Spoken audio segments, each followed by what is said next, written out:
ਵਾਹਿਗੁਰੂ ਜੀ ਕਾ ਖਾਲਸਾ, ਵਾਹਿਗੁਰੂ ਜੀ ਕੀ ਫਤਿਹ। ਧੰਨਤਾ ਦਿਓ, ਸਤਿਕਾਰਯੋਗ ਸੰਗੀ ਜਨੋ। ਸੁਣਿਆ ਈਸਰ ਬਰਮਾ ਇੰਦ, ਸੁਣਿਆ ਮੁਖ ਸਲਾਹਣ ਮੰਦ, ਸੁਣਿਆ ਜੋਗ ਜੁਗਤ ਤਨ ਭੇਦ, ਸੁਣਿਆ ਸਾਚ ਸਿਮਰਤ ਵੇਦ।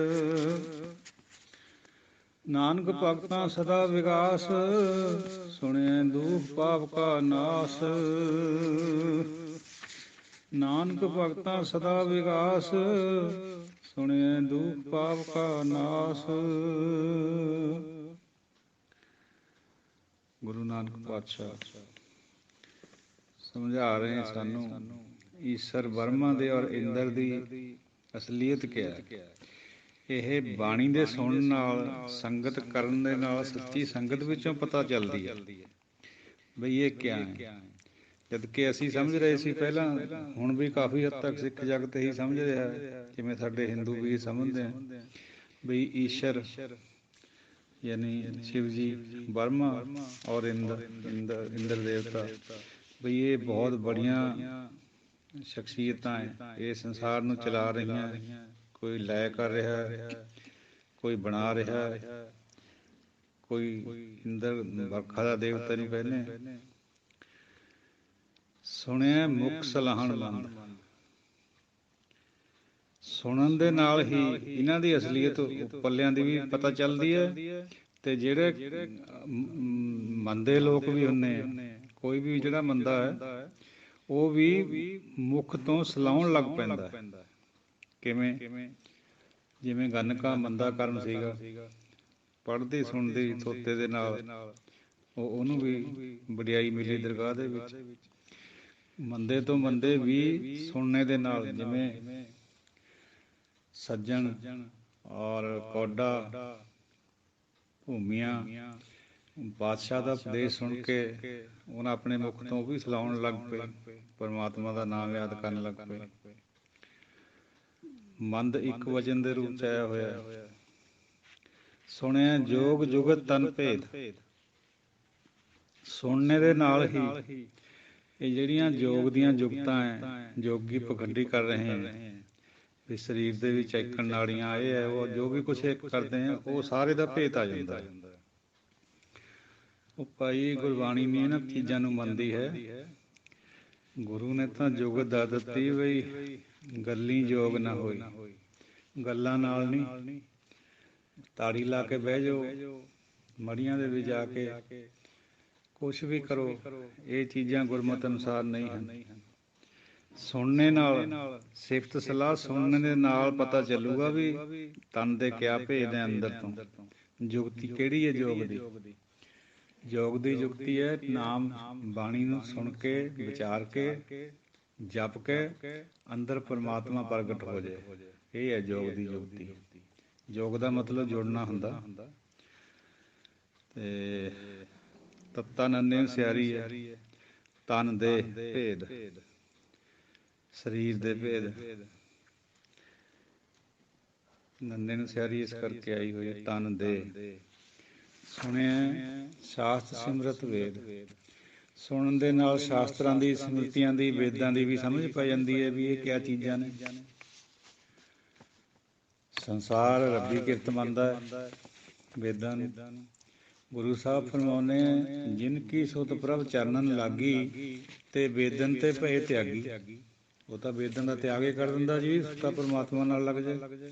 ਕਿਉਂਕਿ ਤ੍ਰੈਗੁਣੀ ਲਿਖਤਾਂ ਨਾਲ ਵਾਹ ਹੁੰਦਾ ਹੀ ਨਹੀਂ ਫਿਰ ਚੌਥੇ ਪਦ ਵਾਲੇ ਦਾ। ਪਰਮ ਪਦ ਵਾਲੇ ਦਾ ਤਾਂ ਬਿਲਕੁਲ ਹੀ ਨਹੀਂ ਹੁੰਦਾ। ਜਿਹੜੇ ਵੇਦ ਹੈ, ਕੱਲ੍ਹ ਵੀ ਦੱਸ ਰਹੇ ਨੇ, ਗੁਰਬਾਣੀ ਦੀ ਤੁਕ ਸਾਂਝੀ ਕਰੀ ਸੀ। ਚਾਰੇ ਵੇਦ ਕਥੈ ਆਕਾਰ, ਆਕਾਰਾਂ ਬਾਰੇ ਜਦ ਗੱਲਾਂ ਕਰਦੇ ਵੇਦ, ਵੀ ਕਦੋਂ ਧਰਤੀ ਬਣੀ, ਕਿਵੇਂ ਮਨੁੱਖ ਬਣੇ, ਕਿਵੇਂ ਹੋਰ ਜਾਨਵਰ ਬਣੇ। ਤੀਨ ਅਵਸਥਾ ਕਹੈ ਵਿਖਿਆਨ, ਤਿੰਨਾਂ ਗੁਣਾਂ ਦੀਆਂ ਗੱਲਾਂ ਕਰਦੇ ਵੇਦ ਸਾਰੇ। ਤੁਰਿਆ ਅਵਸਥਾ ਸਤਿਗੁਰ ਤੇ ਹਰਿ ਜਨ, ਤੁਰਿਆ ਯਾਨੀ ਚੌਥੀ ਜਿਹੜੀ ਹੈਗਾ, ਚੌਥਾ ਗੁਣ, ਉਹ ਕੇਵਲ ਸਤਿਗੁਰੂ ਨੂੰ ਪਤਾ ਹੈ, ਇਹਨਾਂ ਨੂੰ ਕੋਈ ਪਤਾ ਨਹੀਂ। ਹੁਣ ਜੇ ਆਪਾਂ ਆਪਣੀ ਸਮਝ ਚਲਾਈਏ ਸਾਖੀਆਂ ਸੁਣ ਕੇ, ਉਹ ਠੀਕ ਨਹੀਂ ਹੈ। ਗੁਰਬਾਣੀ ਦੀ ਗੱਲ, ਗੁਰਬਾਣੀ ਵਿੱਚੋਂ ਜਵਾਬ ਮਿਲ ਜਾਂਦਾ ਨਾ ਕਿ ਅਸੀਂ ਕਿਧਰੇ ਹੋਰ ਅਨਮਤਾਂ ਵਿੱਚ ਟੋਲੀਏ ਗੁਰਬਾਣੀ ਦੇ ਜਿਹੜੇ ਸਿਧਾਂਤ ਹੈ ਉਹਨਾਂ ਨੇ। ਉਹ ਸਿਧਾਂਤਾਂ ਨੂੰ ਬਿਲਕੁਲ ਕੱਟ ਕੇ ਗੁਰਬਾਣੀ ਨੇ ਆਪਣਾ ਸਿਧਾਂਤ ਦਿੱਤਾ ਹੋਇਆ। ਲੋਕ ਬਰਮਾ ਵਿਸ਼ਨੂੰ ਮਹੇਸ਼ ਨੂੰ ਬੜਾ ਕਰਦੇ ਆ, ਬਰਮਾ ਵਿਸ਼ਨੂੰ ਤੇ ਮਹੇਸ਼, ਜਦ ਕਿ ਬਰਮੇ ਦੀ ਕਹਾਣੀ ਗੁਰਬਾਣੀ 'ਚ ਵਾਰ-ਵਾਰ ਆ ਰਹੀ ਹੈ। ਆਪਣੀ ਲੜਕੀ ਦੇ ਉੱਤੇ ਲਵਾਏਮਾਨ ਹੋ ਕੇ ਮੂੰਹ ਕਾਲਾ ਕਰਿਆ। ਔਰ ਇਹ ਵੀ ਲੋਕ ਕਹਿੰਦੇ ਵੀ ਇਹ ਸਤਯੁਗ ਵਿੱਚ ਹੋਏ। ਉਹ ਭਾਈ ਇਹ ਵੀ ਹਿੰਦੂ ਖਿਆਲ ਚੱਲਿਆ ਆਉਂਦਾ ਵੀ ਸਤਯੁਗ ਹੋਇਆ, ਫਿਰ ਦੁਆਪਰ ਹੋਇਆ, ਫਿਰ ਤ੍ਰੇਤਾ ਹੋ ਗਿਆ, ਫਿਰ ਤ੍ਰੇਤਾ ਪਹਿਲਾਂ ਆ ਗਿਆ ਸੀਗਾ, ਦੁਆਪਰ ਬਾਅਦ 'ਚ ਆਇਆ। ਇਹ ਸਭ ਇਹਨਾਂ ਦੀਆਂ ਮਨ ਘੜੰਤ ਗੱਲਾਂ ਨੇ। ਗੁਰਬਾਣੀ ਨਹੀਂ ਮੰਨਦੀ ਨਾ ਗੱਲਾਂ। ਗੁਰਬਾਣੀ ਸਤਯੁਗ ਮੰਨਦੀ ਹੈ ਜਦੋਂ ਮਨ ਵਿੱਚ ਸ਼ਾਂਤੀ ਔਰ ਨਾਮ ਚੱਲਦਾ ਹੋਵੇ। ਚਾਹੇ ਉਹ ਅੱਜ ਕੱਲ੍ਹ ਕਲਯੁਗ ਹੈ ਤਾਂ ਵੀ ਸਤਯੁਗ ਹੈ, ਉਸ ਮਹਾਂਪੁਰਸ਼ ਖਾਤਰ ਜਿਹਦੇ ਅੰਦਰ ਨਾਮ ਚੱਲਦਾ। ਤੇ ਜਿਹੜਿਆਂ ਦੇ ਉਦੋਂ ਵੀ ਆਪਣੀ ਲੜਕੀ ਦੇ ਉੱਪਰ ਮੰਦੀ ਮੈਲੀ ਅੱਖ ਰੱਖੀਆਂ ਉਹ ਉਦੋਂ ਵੀ ਉਹਨਾਂ ਵਾਸਤੇ ਕਲਯੁਗ ਸੀ। ਉਹ ਸਤਯੁਗ ਵਿੱਚ ਨਹੀਂ ਸੀ ਬਰਮਾ ਉਹਦਾ। ਈਸ਼ਰ ਨਾਲ ਵੀ ਇੱਕ ਨੇ ਕਹਾਣੀ ਜੋੜੀ ਹੋਈ ਹੈ। ਆਖੇ ਜੰਗਲ ਦੇ ਵਿੱਚ ਅਲਫ ਬੇ ਨੰਗਾ ਸੈਕਸ ਦੀ ਹਾਲਤ 'ਚ ਫਿਰ ਰਿਹਾ ਸੀਗਾ। ਤੇ ਜਿਹੜੀ ਪੋਜੀਸ਼ਨ ਸੈਕਸ ਜਦੋਂ ਚੜ੍ਹਦਾ ਕਿਸੇ ਬੰਦੇ ਨੂੰ ਇੰਦਰੀ ਦੀ ਹੁੰਦੀ ਹੈ, ਉਹ ਉਸ ਤਰ੍ਹਾਂ ਕਰੀ ਫਿਰਦਾ ਸੀਗਾ। ਤੇ ਰਿਸ਼ੀਆਂ ਦੀਆਂ ਧਰਮ ਪਤਨੀਆਂ ਨੇ ਉਹਦੇ ਵੱਲ ਦੇਖ ਕੇ ਮੋਹਿਤ ਹੋ ਗਈਆਂ। ਤੋ ਰਿਸ਼ੀ ਆਏ, ਰਿਸ਼ੀਆਂ ਨੇ ਬੜਾ ਗੁੱਸਾ ਕਰਿਆ ਵੀ ਇਹ ਤਾਂ ਸਾਤੋਂ ਵੀ ਜਾਣਗੀਆਂ ਹੁਣ। ਅਹੀਆਂ ਜਿਹੀਆਂ ਕਹਾਣੀਆਂ ਇਹਨਾਂ ਦੀਆਂ ਬਹੁਤ ਹੈ। ਤੇ ਇੰਦਰ ਦੇ ਵੀ ਪਤਾ ਹੀ ਹੈ, ਇੰਦਰ ਨੇ ਕਿਵੇਂ ਰਿਸ਼ੀ ਦੇ ਘਰ ਜਾ ਕੇ ਉਹਦੀ ਧਰਮ ਪਤਨੀ ਨਾਲ ਸੰਬੰਧ ਬਣਾਏ। ਚੰਦਰਮਾ ਨੂੰ ਮੁਰਗਾ ਬਣਾ ਕੇ ਆਪਣਾ ਸਾਕਸ਼ੀ ਬਣਾ ਲਿਆ, ਬਨੇਰੇ 'ਤੇ ਬਿਠਾਲ ਦਿੱਤਾ।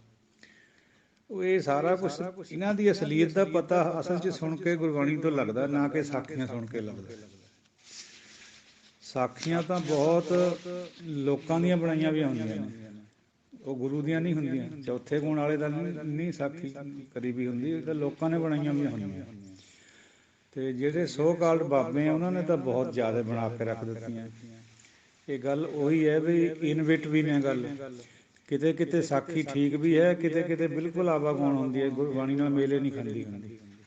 ਇੱਕ ਵਾਰ ਦਾਸਰੇ ਨੇ ਸੁਣਿਆ ਸੀ, ਇੱਕ ਕੋਈ ਸੋ ਕਾਲਡ ਸੰਤ ਪੰਜਾਬ ਦਾ, ਅੱਗੇ ਕਿਧਰੇ ਜਾ ਰਹੇ ਸੀਗੇ, ਅੱਗੇ ਗਾਇਆਂ ਆ ਗਈਆਂ, ਗਾਇਆਂ ਦਾ ਝੁੰਡ ਆ ਗਿਆ। ਰੋਕਣਾ ਪਿਆ ਗੱਡੀ ਨੂੰ। ਅੱਗੇ ਉਹ ਬਾਬਾ ਜੀ ਨੇ ਦੱਸਿਆ ਚੇਲਿਆਂ ਨੂੰ ਬਈ ਇਹ ਪਿਛਲੇ ਜਨਮ ਵਿੱਚ 2 ਗੁੱਤਾਂ ਵਾਲੀਆਂ ਕੁੜੀਆਂ ਸੀਗੀਆਂ ਫੈਸ਼ਨੇਬਲ, ਇਹ ਜਿਹੜੀਆਂ 2 ਸਿੰਘਾਂ ਵਾਲੀਆਂ। ਤਾਂ ਇਹੋ ਜਿਹੀਆਂ ਆਵਾਗੌਣ ਗੱਲਾਂ ਨੂੰ ਕੌਣ ਵਿਸ਼ਵਾਸ ਕਰੂਗਾ? ਸ਼ਰਧਾਲੂ ਕਰਦੇ ਉਹ ਬਲਾਈਂਡ ਫੇਥ ਹੋ ਜਾਂਦਾ। ਫਿਰ ਜਿੱਥੇ ਬਲਾਈਂਡ ਫੇਥ ਨਹੀਂ ਕਰਨਾ, ਉੱਥੇ ਜੇ ਕੋਈ ਸਾਖੀ ਮੇਲ ਖਾਂਦੀ ਹੈ ਗੁਰਮਤਿ ਨਾਲ, ਉਹ ਮੰਨਣੀ ਜ਼ਰੂਰ ਹੈ। ਔਰ ਖ਼ਾਸ ਕਰਕੇ ਗੁਰੂ ਸਾਹਿਬ ਦੇ ਸਮੇਂ ਦੀ ਹੈ ਜਾਂ ਉਹਨਾਂ ਨੇ ਰੈਫਰੈਂਸ ਦਿੱਤਾ ਹੈ, ਉਹ ਮੰਨੀ ਜਾਣੀ ਚਾਹੀਦੀ ਹੈ। ਲੇਕਿਨ ਜਿਹੜੀਆਂ ਬਹੁਤ ਬਾਈਹਾਤ ਲੱਖਾਂ ਦੀ ਗਿਣਤੀ 'ਚ ਹੋਣਗੀਆਂ ਸਾਖੀਆਂ, ਉਹ ਮੰਨਣ ਯੋਗ ਨਹੀਂ ਹੁੰਦੀਆਂ ਕੋਈ। ਸੋ ਇੰਨੀ ਕਲੈਰਿਟੀ ਆ ਰਹੀ ਹੈ, ਸਾਨੂੰ ਵੀ ਤਾਂ ਵਿਆਕਰਨ ਨੇ ਦਿੱਤੀ ਇਹ ਗੱਲ। ਸਾਖੀਆਂ ਤਾਂ ਅਸੀਂ ਵੀ ਬਹੁਤ ਸੁਣਦੇ ਰਹੇ ਹਾਂ, ਹੋਰ ਆਪ ਇੱਧਰੋਂ ਉੱਧਰੋਂ ਦੀਆਂ ਗੱਲਾਂ ਕਰਦੇ ਰਹੇ ਹਾਂ। ਜਿਵੇਂ ਇੱਕ ਦਿਨ ਪਹਿਲਾਂ ਵੀ ਵਿਚਾਰੀ ਸੀਗੀ ਬਈ ਜਿਸ ਹੱਥ ਜੋਰ ਕਰ ਵੇਖੈ ਸੋਏ, ਨਾਨਕ ਉੱਤਮ ਨੀਚ ਨਾ ਕੋਈ। ਸਾਡੇ ਆਪਣੇ ਘਰ ਦੀ ਗੱਲ ਸੀ, ਫਾਦਰ ਸਾਹਿਬ ਦੀ। ਉਹ ਬੋਲ ਰਹੇ ਸੀ, ਦਾਸਰੇ ਨੇ ਕਿਹਾ ਵੀ ਨਹੀਂ ਜੀ ਇਸ ਤਰ੍ਹਾਂ ਦੀ ਗੱਲ ਹੈ ਨਹੀਂ, ਬੰਦੇ ਦੇ ਹੱਥ ਵੀ ਜ਼ੋਰ ਨਹੀਂ ਹੁੰਦਾ, ਪਰਮਾਤਮਾ ਦੇ ਹੱਥ 'ਚ ਕੇਵਲ ਜ਼ੋਰ ਹੈ। ਬਾਕੀ ਕੋਈ ਉਹਦੇ ਸਾਹਮਣੇ ਜ਼ੋਰ ਵਾਲਾ ਨਹੀਂ ਹੈ, ਘੜੀ 'ਚ ਮਿਟਾ ਦਿੰਦਾ ਹਸਤੀ। ਤੋ ਜਿਸ ਹੱਥ ਜੋਰ ਕਰ ਵੇਖੇ ਸੋਏ, ਗੱਲ ਦਾ ਕਿਧਰੇ ਨੂੰ ਲਾ ਲਓ ਅਰਥ ਹੈ ਇਹਦੇ, ਜਿੱਕਣ ਮਰਜ਼ੀ ਕਰੀ ਜਾਓ, ਕਿਹੜੇ ਰੋਕਦਾ ਕੋਈ? ਹਾਂ ਵਿਆਕਰਨ ਰੋਕੇਗਾ, ਵਿਆਕਰਨ ਨਹੀਂ ਦੂਜੇ ਪਾਸੇ ਜਾਣ ਦਿੰਦਾ ਗੱਲ ਨੂੰ। ਤੋ ਜਿਹਦੇ ਹੱਥ ਵਿੱਚ ਹਾਥ ਹੱਥੇ ਨੂੰ ਸਿਆਰੀ ਹੈ, ਜਿਹਦੇ ਹੱਥ ਵਿੱਚ ਜ਼ੋਰ ਹੈ, ਉਹ ਆਪਣਾ ਕਰ ਕਰਕੇ ਦੇਖ ਰਿਹਾ ਹੈ। ਔਰ ਕੋਈ ਉੱਤਮ ਨਹੀਂ, ਕੋਈ ਨੀਚ ਨਹੀਂ, ਆਪਣੇ ਵੱਲੋਂ ਬਣਦੇ ਜਿਹੜੇ ਉਹ ਨਹੀਂ। ਜਿਹਨੂੰ ਉਹਨੇ ਬਣਾਇਆ ਵਾ ਉਹ ਤਾਂ ਹੈ ਉਹ ਹੈ, ਜਿਹਨੂੰ ਉਹਨੇ ਉੱਤਮ ਬਣਾ ਲਿਆ, ਆਪਣੇ ਨਾਲ ਜੋੜ ਲਿਆ, ਉਹ ਤਾਂ ਉੱਤਮ ਰਹੇਗਾ ਹੀ ਰਹੇਗਾ। ਸਾਰੀ ਦੁਨੀਆ ਵੀ ਉਹਦੇ ਚਰਨਾਂ 'ਚ ਪਏਗੀ। ਪਰ ਜਿਹੜਾ ਸੰਸਾਰੀ ਤੌਰ 'ਤੇ ਉੱਤਮ ਨੀਚ ਪੰਡਿਤ ਨੇ ਵਿਧਾਨਿਆ ਹੋਇਆ ਨਿਯਮ ਹੈ, ਉਹ ਨਹੀਂ ਠੀਕ ਹੈ। ਕਿਸੇ ਦੇ ਹੱਥ ਵਿੱਚ ਜ਼ੋਰ ਨਹੀਂ ਹੈ, ਸਿਰਫ ਪਰਮਾਤਮਾ ਦੇ ਹੱਥ 'ਚ ਜ਼ੋਰ ਹੈ। ਤੋ ਸਾਧ ਸੰਗਤ ਜੀਓ, ਨਾਨਕ ਭਗਤਾਂ ਸਦਾ ਵਿਗਾਸ, ਸੁਣਿਆ ਦੁਖ ਪਾਪ ਕਾ ਨਾਸ। ਭਗਤ ਹਮੇਸ਼ਾ ਹੀ ਖੇੜੇ 'ਚ ਰਹਿੰਦੇ, ਸੁਣਨੇ ਦੇ ਨਾਲ ਦੁੱਖ ਔਰ ਪਾਪ ਹੈ ਜਿਹੜੇ ਉਹਨਾਂ ਦਾ ਨਾਸ ਹੋ ਜਾਂਦਾ ਹੈ। ਔਰ ਦੁੱਖ ਔਰ ਪਾਪ ਦੇ ਵਿੱਚ ਆਦਿ ਵਿਆਧੀ ਉਪਾਧੀ ਤਿੰਨੇ ਕਿਸਮ ਦੇ ਜਿਹੜੇ ਪਾਪ ਹੈ ਉਹ ਮਿਟ ਜਾਂਦੇ। ਤੀਨੇ ਤਾਪ ਨਿਵਾਰਨ ਹਾਰਾ, ਦੁੱਖ ਹੰਤਾ ਸੁਖ ਰਾਸ। ਸੋ ਗੁਰੂ ਨਾਨਕ ਪਾਤਸ਼ਾਹ ਦੀ ਬਾਣੀ, ਜਾਂ ਕਹੋ ਗੁਰੂ ਗ੍ਰੰਥ ਸਾਹਿਬ ਜੀ ਦੀ ਬਾਣੀ, ਸਮਰੱਥ ਹੈ ਦੁਨੀਆ ਦੀ ਅਸਲੀਅਤ ਪ੍ਰਗਟ ਕਰਨ। ਜਿਹੜਾ ਕਿ ਸਾਖੀਆਂ ਦੁਆਰਾ ਹੋਰ ਗੱਲਾਂ ਕਰੀਆਂ ਗਈਆਂ ਸੀਗੀਆਂ। ਤੋ ਭਗਤ ਤਰਲੋਚਨ ਜੀ ਨੇ ਜਿਹੜੀਆਂ ਸਾਖੀਆਂ ਪਾਈਆਂ, ਇੱਕ ਦਿਨ ਸਵਾਲ ਕਰਿਆ ਸੀ ਕਿਸੇ ਨੇ, ਬਈ ਫਿਰ ਇਹ ਵੀ ਤਾਂ ਗੁਰਬਾਣੀ ਦਾ ਹਿੱਸਾ ਹੈ। ਬਈ ਸੰਕਰਾ ਮਾਥੈ ਬਸਤਾ ਸੁਰ ਸਰੀਰ ਇਸ਼ਨਾਨ ਰੇ, ਕੁਲ ਮਧੇ ਮਿਲਿਓ ਸਾਰੰਗ ਪਾਣ ਰੇ, ਕਰਮ ਕਰ ਕਲੰਕ ਮਵੀਟਾ ਸਰੀਰ। ਉਹ 3-4 ਸਾਖੀਆਂ। ਉਹ ਜਿਹੜੀਆਂ ਸਾਖੀਆਂ ਹੈ, ਹਵਾਲਾ ਹੈ ਮਿਥਿਆਸ ਦਾ, ਉਹ ਤਾਂ ਸਾਰੀ ਬਾਣੀ 'ਚ ਹੋਰ ਵੀ ਬਹੁਤ ਜਗ੍ਹਾ ਹੈਗਾ। ਬਰਮਾ ਦੀ ਉਹ 20-30 ਜਗ੍ਹਾ ਗੱਲ ਆਉਂਦੀ ਹੈ। ਹੋਰ ਬਹੁਤ ਹੈ ਸਾਖੀਆਂ। ਮਿਥਿਆਸ ਦੀਆਂ ਸਾਖੀਆਂ ਸਿਰਫ ਹਵਾਲੇ ਦਿੱਤੇ ਆ ਗੁਰਬਾਣੀ 'ਚ, ਦ੍ਰਿਸ਼ਟਾਂਤ ਵਜੋਂ, ਤਸ਼ਬੀਹਾਂ ਵਾਂਗ। ਇਹ ਨਹੀਂ ਹੈ ਵੀ ਉਹ ਸਾਨੂੰ ਮੰਨਣ ਖਾਤਰ ਗੁਰਬਾਣੀ ਨੇ ਕੋਈ ਮੋਹਰ ਲਾਈ ਹੋਈ ਹੈ। ਨੋ। ਕਿਉਂਕਿ ਇੱਥੇ ਫਿਰ ਇੱਕ ਵਿਚਾਰ ਉਹ ਆਉਂਦੀ ਹੈ ਵੀ ਗੁਰਬਾਣੀ ਅੱਖਰ ਅੱਖਰ ਸੱਚ ਹੈ। ਉਹ ਇੱਕਣ ਨਹੀਂ ਹੈ ਜਿਵੇਂ ਆਮ ਲੋਕ ਸਮਝਦੇ। ਅੱਖਰਾਂ ਦੇ ਵਿੱਚ ਕੋਈ ਭਾਵ ਹੈ, ਬਿਹਾਈਂਡ ਦਾ ਲਾਈਨਸ, ਉਹ ਸੱਚ ਹੈ। ਉਹ ਹਮੇਸ਼ਾ ਵਾਸਤੇ ਹੀ ਸੱਚ ਰਹਿਣਾ। ਦੇਖੋ ਜੇ ਹੁਣ ਅੱਖਰਾਂ ਦੀ ਗੱਲ ਕਰਾਂਗੇ, ਜੇਕਰ ਆਉਂਦਾ ਹੈ ਚੇਤਤ ਨਿਕਸਿਓ ਨੀਰ, ਸੋ ਜਲ ਨਿਰਮਲ ਕਥਤ ਕਬੀਰ। ਚੇਤਦਿਆਂ ਯਾਦ ਕਰਦਿਆਂ ਸਿਮਰਨ ਕਰਦਿਆਂ ਪਾਣੀ ਨਿਕਲਿਆ। ਨੀਰ ਪਾਣੀ ਨੂੰ ਕਹਿੰਦੇ ਸਰੀਰ ਦੇ ਵਿੱਚੋਂ। ਔਰ ਉਹ ਜਿਹੜਾ ਜਲ ਹੈ ਉਹ ਬੜਾ ਨਿਰਮਲ ਹੈ। ਕਬੀਰ ਜੀ ਕਹਿ ਰਹੇ ਕਿ ਆ ਸਰੀਰ 'ਚੋਂ ਪਾਣੀ ਪ੍ਰਗਟ ਹੋ ਜਾਂਦਾ। ਤਸ਼ਬੀਹ ਹੈ ਨਾਮ ਨਾਲ। ਅੱਖਰਾਂ ਦੇ ਪਿੱਛੇ ਕੋਈ ਗੱਲ ਹੈ ਉਹ ਸੱਚ ਹੈ। ਨਾਮ ਵਾਲੀ ਗੱਲ ਸੱਚ ਹੈ, ਨਾ ਕਿ ਬਈ ਪਾਣੀ ਪੈਦਾ ਹੋ ਜਾਏਗਾ ਸਰੀਰ 'ਚ ਜਾਂ ਚਸ਼ਮੇ ਵਾਂਗ ਨਿਕਲ ਫੁੱਟ ਕੇ ਆ ਜਾਊਗਾ ਬਾਹਰ। ਸੋ ਸੰਗੀ ਜਨੋ, ਐਸੇ ਤਰੀਕੇ ਨਾਲ ਪੰਜਵੇਂ ਪਾਤਸ਼ਾਹ ਨੇ ਵੀ ਇਹ ਗੱਲ ਫਰਮਾਈ ਹੈ ਤੇ ਕਬੀਰ ਜੀ ਵੀ ਕਹਿ ਰਹੇ, ਸਹਿਜ ਸੁਨ ਇੱਕ ਬਿਰਬਾ ਉਪਜਿਆ, ਧਰਤੀ ਜਲ ਹਰ ਸੋਖਿਆ। ਕਹੋ ਕਬੀਰ ਹੋਂ ਤਾਕਾ ਸੇਵਕ, ਜਿਹਨੇ ਬਿਰਬਾ ਦੇਖਿਆ। ਬਿਰਬਾ ਛੋਟੇ ਜਿਹੇ ਬੂਟੇ ਨੂੰ ਕਹਿੰਦੇ। ਨਾਮ ਦਾ ਬੂਟਾ ਅੰਦਰ ਉੱਗ ਪਿਆ, ਜਿਹਨੂੰ ਗੁਰੂ ਪੰਚਮ ਨੇ ਵੀ ਇਹੀ ਬਾਤ ਫਰਮਾਈ ਹੈ ਵੀ ਬਿਰਖ ਜੰਮਿਓ ਹੈ ਪਾਰ ਜਾਤ, ਫੁੱਲ ਲਾਗੇ ਫਲ ਰਤਨ ਪਾਤ। ਹੋਲੀ ਆਈ ਰੇ, ਹੋਲੀ ਕੀਨੀ ਸੰਤ ਸੇਵ ਜਿਹੜਾ ਸ਼ਬਦ ਹੈ ਉਹਦੇ ਵਿੱਚ ਆਉਂਦੀ ਹੈ ਜ਼ਿਕਰ। ਸੋ ਦਰਖਤ ਅੰਦਰ ਜੰਮਿਆ ਆ। ਹੁਣ ਦਰਖਤ ਕਿਹੜਾ ਜੰਮਿਆ ਆ ਅੰਦਰ? ਨਿੰਮ ਦਾ, ਕਿੱਕਰ ਦਾ ਆ ਕੋਈ ਹੋਰ? ਨੋ, ਨਾਮ ਦਾ ਦਰਖਤ ਜੰਮਿਆ ਅੰਦਰ। ਇਸ ਤਰ੍ਹਾਂ ਹੀ ਕਾਮਧੇਨ ਦਾ ਜ਼ਿਕਰ ਗੁਰਬਾਣੀ 'ਚ ਆਉਂਦਾ ਹੈ। ਪਾਰਜਾਤ, ਮੰਦਾਰ ਬਿਰਛ ਕਹਿੰਦੇ ਜਿਹਨੂੰ, ਕਈ ਨਾਂ ਆਉਂਦੇ ਇਹਨਾਂ ਦੇ, 5 ਕਿਸਮ ਦੇ ਹੁੰਦੇ ਪਾਰਜਾਤ। ਇਹ ਕਲਪਤ ਨੇ, ਸਵਰਗ ਦੇ ਵਿੱਚ ਕਲਪਤ ਬਿਰਛ ਨੇ, ਸਾਡੇ ਵਾਸਤੇ ਨਹੀਂ ਹੈ। ਪਾਰਜਾਤ ਇਹ ਹਰ ਕੋ ਨਾਮ, ਸਾਡੇ ਵਾਸਤੇ ਹਰੀ ਦਾ ਨਾਮ ਹੈ ਪਾਰਜਾਤ ਹੈ। ਹੁਣ ਜ਼ਿਕਰ ਤਾਂ ਪਾਰਜਾਤ ਦਾ ਹਜ਼ਾਰਾਂ ਹੀ ਥਾਂ ਆਉਂਦਾ ਸਿੱਖ ਫਲਸਫੇ 'ਚ। ਉਹ ਭਾਈ ਸਾਡੇ ਵਾਸਤੇ ਔਕਣ ਨਹੀਂ ਹੈ। ਗੁਰੂ ਸਾਹਿਬ ਨੇ ਉਹਨੂੰ ਨਵੇਂ ਅਰਥ ਦੇ ਦਿੱਤੇ ਵੀ ਨਾਮ ਹੀ ਪਾਰਜਾਤ ਹੈ, ਨਾਮ ਹੀ ਕਾਮਧੇਨ ਗਊ ਹੈ। ਕਾਮਧੇਨ ਹਰ ਗੁਣ ਗਾਓ, ਹਰੀ ਦੇ ਗੁਣ ਗਾਓ, ਇਹੀ ਕਾਮਧੇਨ ਹੈ। ਹਰ ਇੱਕ ਚੀਜ਼ ਨੂੰ, ਮਿਥਿਆਸ ਦੀ ਨੂੰ ਉਹਦਾ ਹਵਾਲਾ ਦੇ ਕੇ ਗੁਰੂ ਸਾਹਿਬ ਨੇ ਆਪਣੇ ਐਂਗਲ ਤੋਂ ਬਾਚਿਆ, ਆਪਣੇ ਦ੍ਰਿਸ਼ਟੀਕੋਣ ਤੋਂ ਬਾਚਿਆ। ਹੋਰ ਵੀ ਜ਼ਿਕਰ ਆਉਂਦਾ, ਮਾਰੂ ਸੋਹਲਿਆਂ 'ਚ ਜ਼ਿਕਰ ਆਉਂਦਾ, ਹੁਕਮੇ ਪੌਣ ਪਾਣੀ ਗਨਾਰਨ, ਹੁਕਮੇ ਧਰਤੀ ਧੌਲ ਸਿਰ ਭਾਰ। ਭਾਵੇ ਅੱਖਰ ਇਹ ਦੱਸ ਰਹੇ ਹੈ ਵੀ ਹੁਕਮ ਦੇ ਵਿੱਚ ਹੀ ਆਕਾਸ਼ ਹੈ, ਪਾਣੀ ਹੈ ਔਰ ਧਰਤੀ ਹੈ, ਆਸਮਾਨ ਹੈ। ਔਰ ਹੁਕਮ ਦੇ ਵਿੱਚ ਹੀ ਬਲਦ ਜਿਹੜਾ ਹੈਗਾ ਉਹ ਧਰਤੀ ਨੂੰ ਚੱਕੀ ਖੜਾ ਹੈ ਆਪਣੇ ਸਿੰਘਾਂ ਪਰ। ਹੁਕਮੇ ਧਰਤੀ ਧੌਲ ਸਿਰ ਭਾਰ, ਧੌਲ ਦੇ ਸਿਰ ਪਰ ਸਿੰਘਾਂ ਪਰ ਧਰਤੀ ਹੈ ਹੁਕਮ ਵਿੱਚ। ਹੁਣ ਇਹ ਅੱਖਰਾਂ ਤੋਂ ਇਹ ਗੱਲ ਲੱਗਦੀ ਨਹੀਂ ਹੈ ਵੀ ਇਹ ਤਾਂ ਗੱਲ ਹੋਣੀ ਹੈ ਜਿਹੜੀ ਬਾਬਾ ਨਾਨਕ ਜੀ ਲਿਖ ਰਹੇ ਹੈ। ਉਹ ਭਾਈ ਇਹ ਮਤਲਬ ਨਹੀਂ ਹੈ ਉੱਥੇ ਉਹਦਾ। ਮਤਲਬ ਤਾਂ ਜਪਜੀ ਸਾਹਿਬ 'ਚ ਸਪਸ਼ਟ ਕਰਿਆ ਹੋਇਆ ਪਹਿਲਾਂ ਹੀ। ਕਿਆ ਜੇ ਕੋ ਬੁੱਝੈ ਹੋਵੇ ਸਚਿਆਰ, ਧਵਲੇ ਉੱਪਰ ਕੀਤਾ ਭਾਰ, ਧਰਤੀ ਹੋਰ ਪਰੈ ਹੋਰ ਹੋਰ, ਤਿਸ ਤੇ ਭਾਰ ਤਲੇ ਕਵਣ ਜੋਰ। ਕਿਹੜਾ ਬਲਦ ਧਰਤੀ ਨੂੰ ਚੱਕੀ ਖੜਾ? ਧਰਤੀਆਂ ਤਾਂ ਬਹੁਤ ਨੇ, ਫਿਰ ਤਾਂ ਸਾਰਿਆਂ ਹੇਠਾਂ ਬਲਦ ਖੜੇ ਹੋਣਗੇ, ਔਰ ਬਲਦ ਅੱਗੇ ਕੱਛੂ ਗੁੰਮਿਆਂ ਪਰ ਖੜੇ ਹੋਣਗੇ, ਜਿਵੇਂ ਉਹਨਾਂ ਦਾ ਵਿਸ਼ਵਾਸ ਹੈ। ਉਹ ਨਹੀਂ ਭਾਈ, ਇਹ ਸਿਰਫ ਆਪਣੀ ਗੱਲ ਨੂੰ ਦ੍ਰਿੜ ਕਰਾਉਣ ਖਾਤਰ ਮਿਥਿਆਤ ਦਾ ਹਵਾਲਾ ਦਿੱਤਾ ਜਾਂਦਾ ਹੈ। ਇਸ ਤਰ੍ਹਾਂ ਹੀ ਹੁਣ ਗੁਰਬਾਣੀ 'ਚ ਜ਼ਿਕਰ ਆਉਂਦਾ ਵੀ ਫਰੀਦਾ ਬੇਨਵਾਜਾ ਕੁੱਤਿਆ, ਇਹ ਨਾ ਭਲੀ ਰੀਤ, ਕਭੀ ਚੱਲ ਨਾ ਆਇਆ ਪੰਜੇ ਵਕਤ ਮਸੀਤ। ਗੁਰਬਾਣੀ ਦਾ ਸ਼ਬਦ ਹੈ। ਜੇ ਅੱਖਰਾਂ ਨੂੰ ਸੱਚ ਮੰਨ ਲਈਏ ਤਾਂ ਫਿਰ ਆਪਾਂ ਨੂੰ 5 ਵਕਤ ਮਸੀਤ ਜਾਣਾ ਚਾਹੀਦਾ। ਆ ਗਈ ਨਾ ਗੱਲ ਫਿਰ ਉੱਥੇ।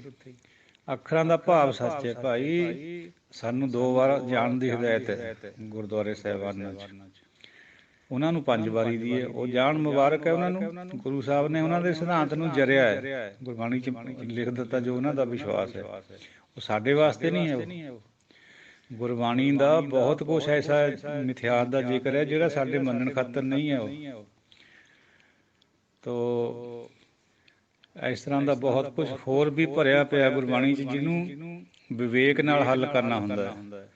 ਜਿੰਨਾ ਚਿਰ ਵਿਵੇਕ ਨਹੀਂ ਹੈ, ਜੇ ਬਲਾਈਂਡ ਫੇਥ ਕਰਾਂਗੇ, ਜਿਵੇਂ ਅੱਜ ਕੱਲ੍ਹ ਬਾਬਿਆਂ ਦੇ ਮਗਰ ਬਹੁਤ ਸਾਰਾ ਹੀ ਪੰਜਾਬ ਲਗਭਗ ਲੱਗਿਆ ਹੋਇਆ ਹੈ, ਉਹ ਵਿਵੇਕ ਤੋਂ ਹੀਣ ਗੱਲਾਂ ਹੋ ਰਹੀਆਂ ਸਾਰੀਆਂ। ਜਿਹੜੀ ਭਾਈ ਗੁਰਜਸਪਾਲ ਵੀਰ ਸਿੰਘ ਜੀ ਗੱਲ ਕਰ ਰਹੇ ਹੈ, ਉਹ ਵੀ ਬਹੁਤ ਹੱਦ ਤੱਕ ਠੀਕ ਹੈ, ਲਗਭਗ ਕਿਹਾ ਪੂਰੀ ਠੀਕ ਹੈ। ਕਿਉਂਕਿ ਜਿਹੜੇ ਗੁਰਮਤਿ ਦੇ ਸਿਧਾਂਤ ਤੋਂ ਹੀਣ ਗੱਲਾਂ ਹੈ ਉਹ ਨਹੀਂ ਮੰਨਣੀਆਂ ਚਾਹੀਦੀਆਂ। ਹਾਂ, ਜਿੱਥੇ ਕਿਤੇ ਸਾਖੀ ਕੋਈ ਪ੍ਰਮਾਣਿਕ ਹੈ ਉਹਨੂੰ ਮੰਨਣ 'ਚ ਹੱਜ ਵੀ ਕੋਈ ਨਹੀਂ ਹੈ, ਉਹ ਮੰਨਣੀ ਬਣਦੀ ਹੈ। ਪਰ ਜੋ ਵਿਵੇਕਹੀਣ ਹੋ ਰਿਹਾ ਬਹੁਤ ਕੁਛ, ਉਹ ਠੀਕ ਨਹੀਂ ਹੈ। ਉਹ ਬਲਾਈਂਡ ਫੇਥ ਹੈ। ਬਲਾਈਂਡ ਫੇਥ ਵਿੱਚ ਵੀ ਗੱਲ ਵਿਵੇਕ ਵਾਲੀ ਉਹ ਮੰਨਣੀ ਠੀਕ ਹੁੰਦੀ ਹੈ। ਅਸੀਂ ਗੁਰੂ ਨੂੰ ਆਪਣੇ ਨੂੰ ਸਮਰੱਥ ਸਮਝ ਲਿਆ ਹੋਇਆ, ਆਪਾਂ ਉਹਨਾਂ ਦੀ ਹਰ ਗੱਲ ਤੇ ਫੁੱਲ ਚੜਾ ਰਹੇ ਹਾਂ। ਜਦੋਂ ਸਰੀਰ ਤੇ ਸਿੱਖ ਉਦੋਂ ਵੀ ਚੜਾਉਂਦੇ ਸੀਗੇ, ਕਿਉਂਕਿ ਉਹ ਬਿਲਕੁਲ ਸਮਰੱਥ ਤੇ ਜੇ ਅਸੀਂ ਕਿਸੇ ਬੰਦੇ ਵਿਸ਼ੇਸ਼ ਨੂੰ ਸਮਰੱਥ ਸਮਝ ਕੇ ਬਹਿ ਜਾਈਏ, ਜਿਹੜਾ ਹੋਵੇ ਨਾ, ਫਿਰ ਭਟਕਣਾ ਹੋਏਗਾ। ਹੋਵੇ ਤਾਂ ਅੱਛੀ ਗੱਲ ਹੈ, ਪਰ ਜੇ ਨਾ ਹੋਵੇ, ਮੋਸਟਲੀ ਹੈ ਹੀ ਨਹੀਂ।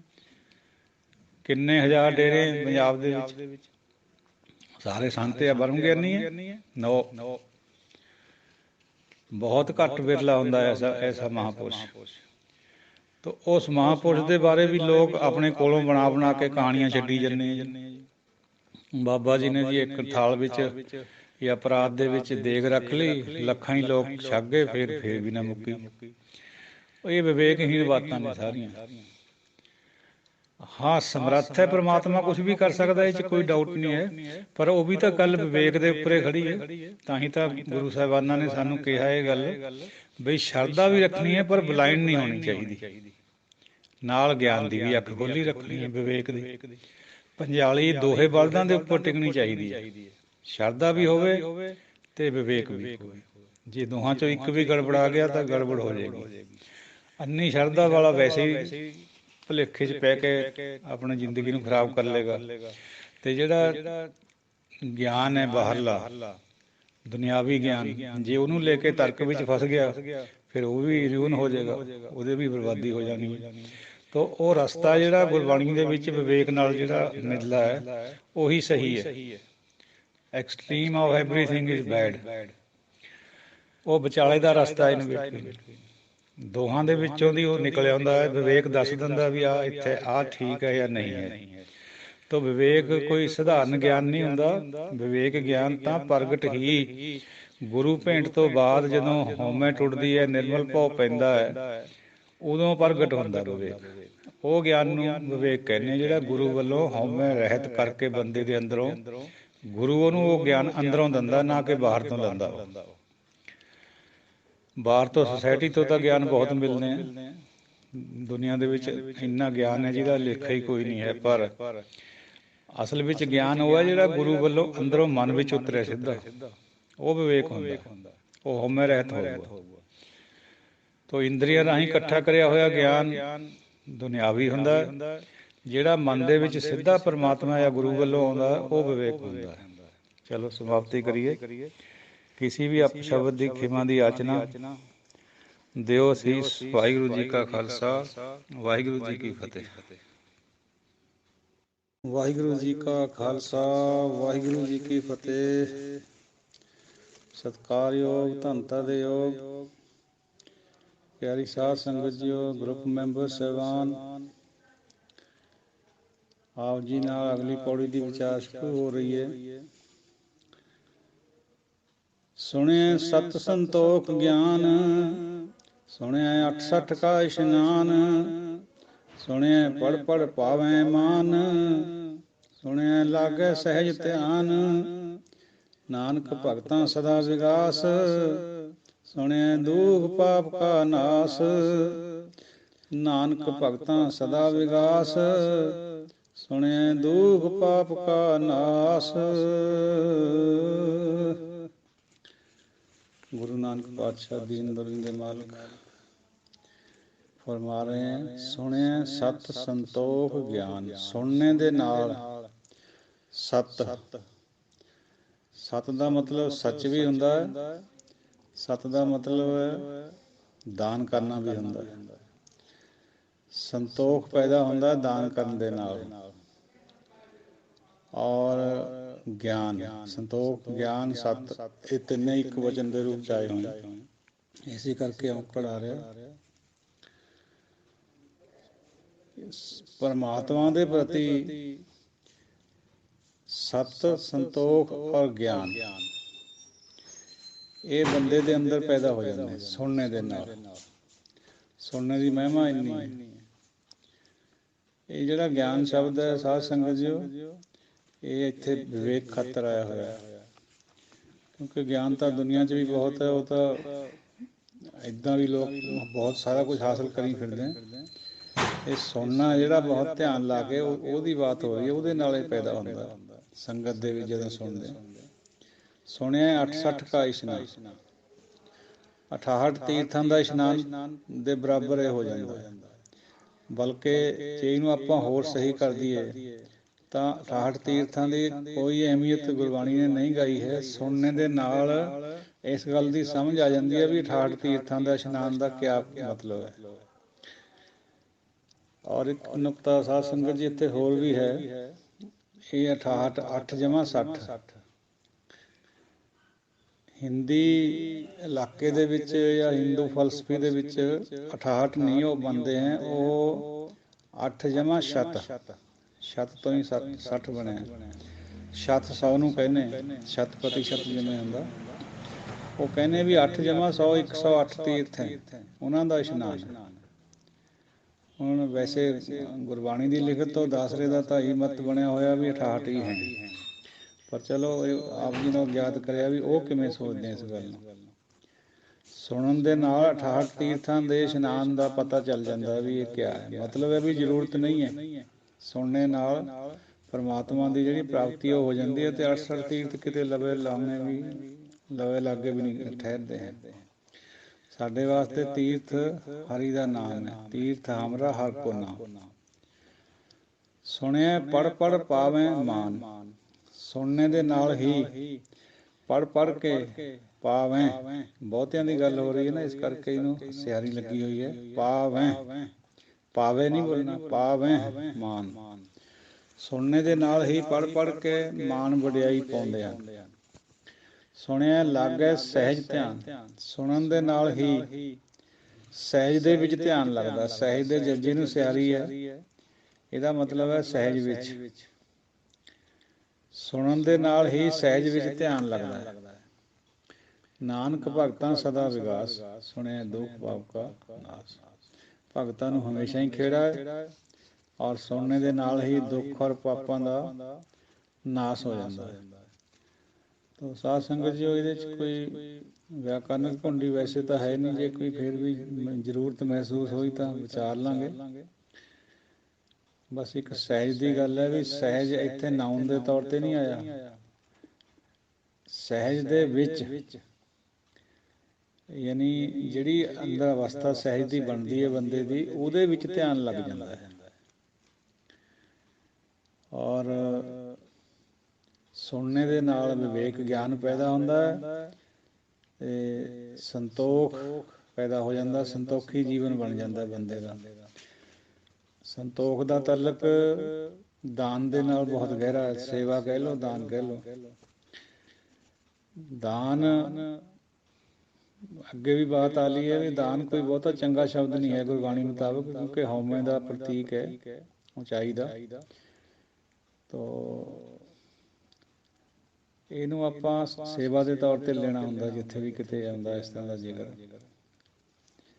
ਸਾਧ ਸੰਗਤ ਜੀਓ, ਵਿਆਖਿਆ ਕਰਦਿਆਂ ਕੋਈ ਨਾ ਕੋਈ ਕਮੀ ਤਰੁੱਟੀ ਰਹਿ ਜਾਂਦੀ ਹੈ।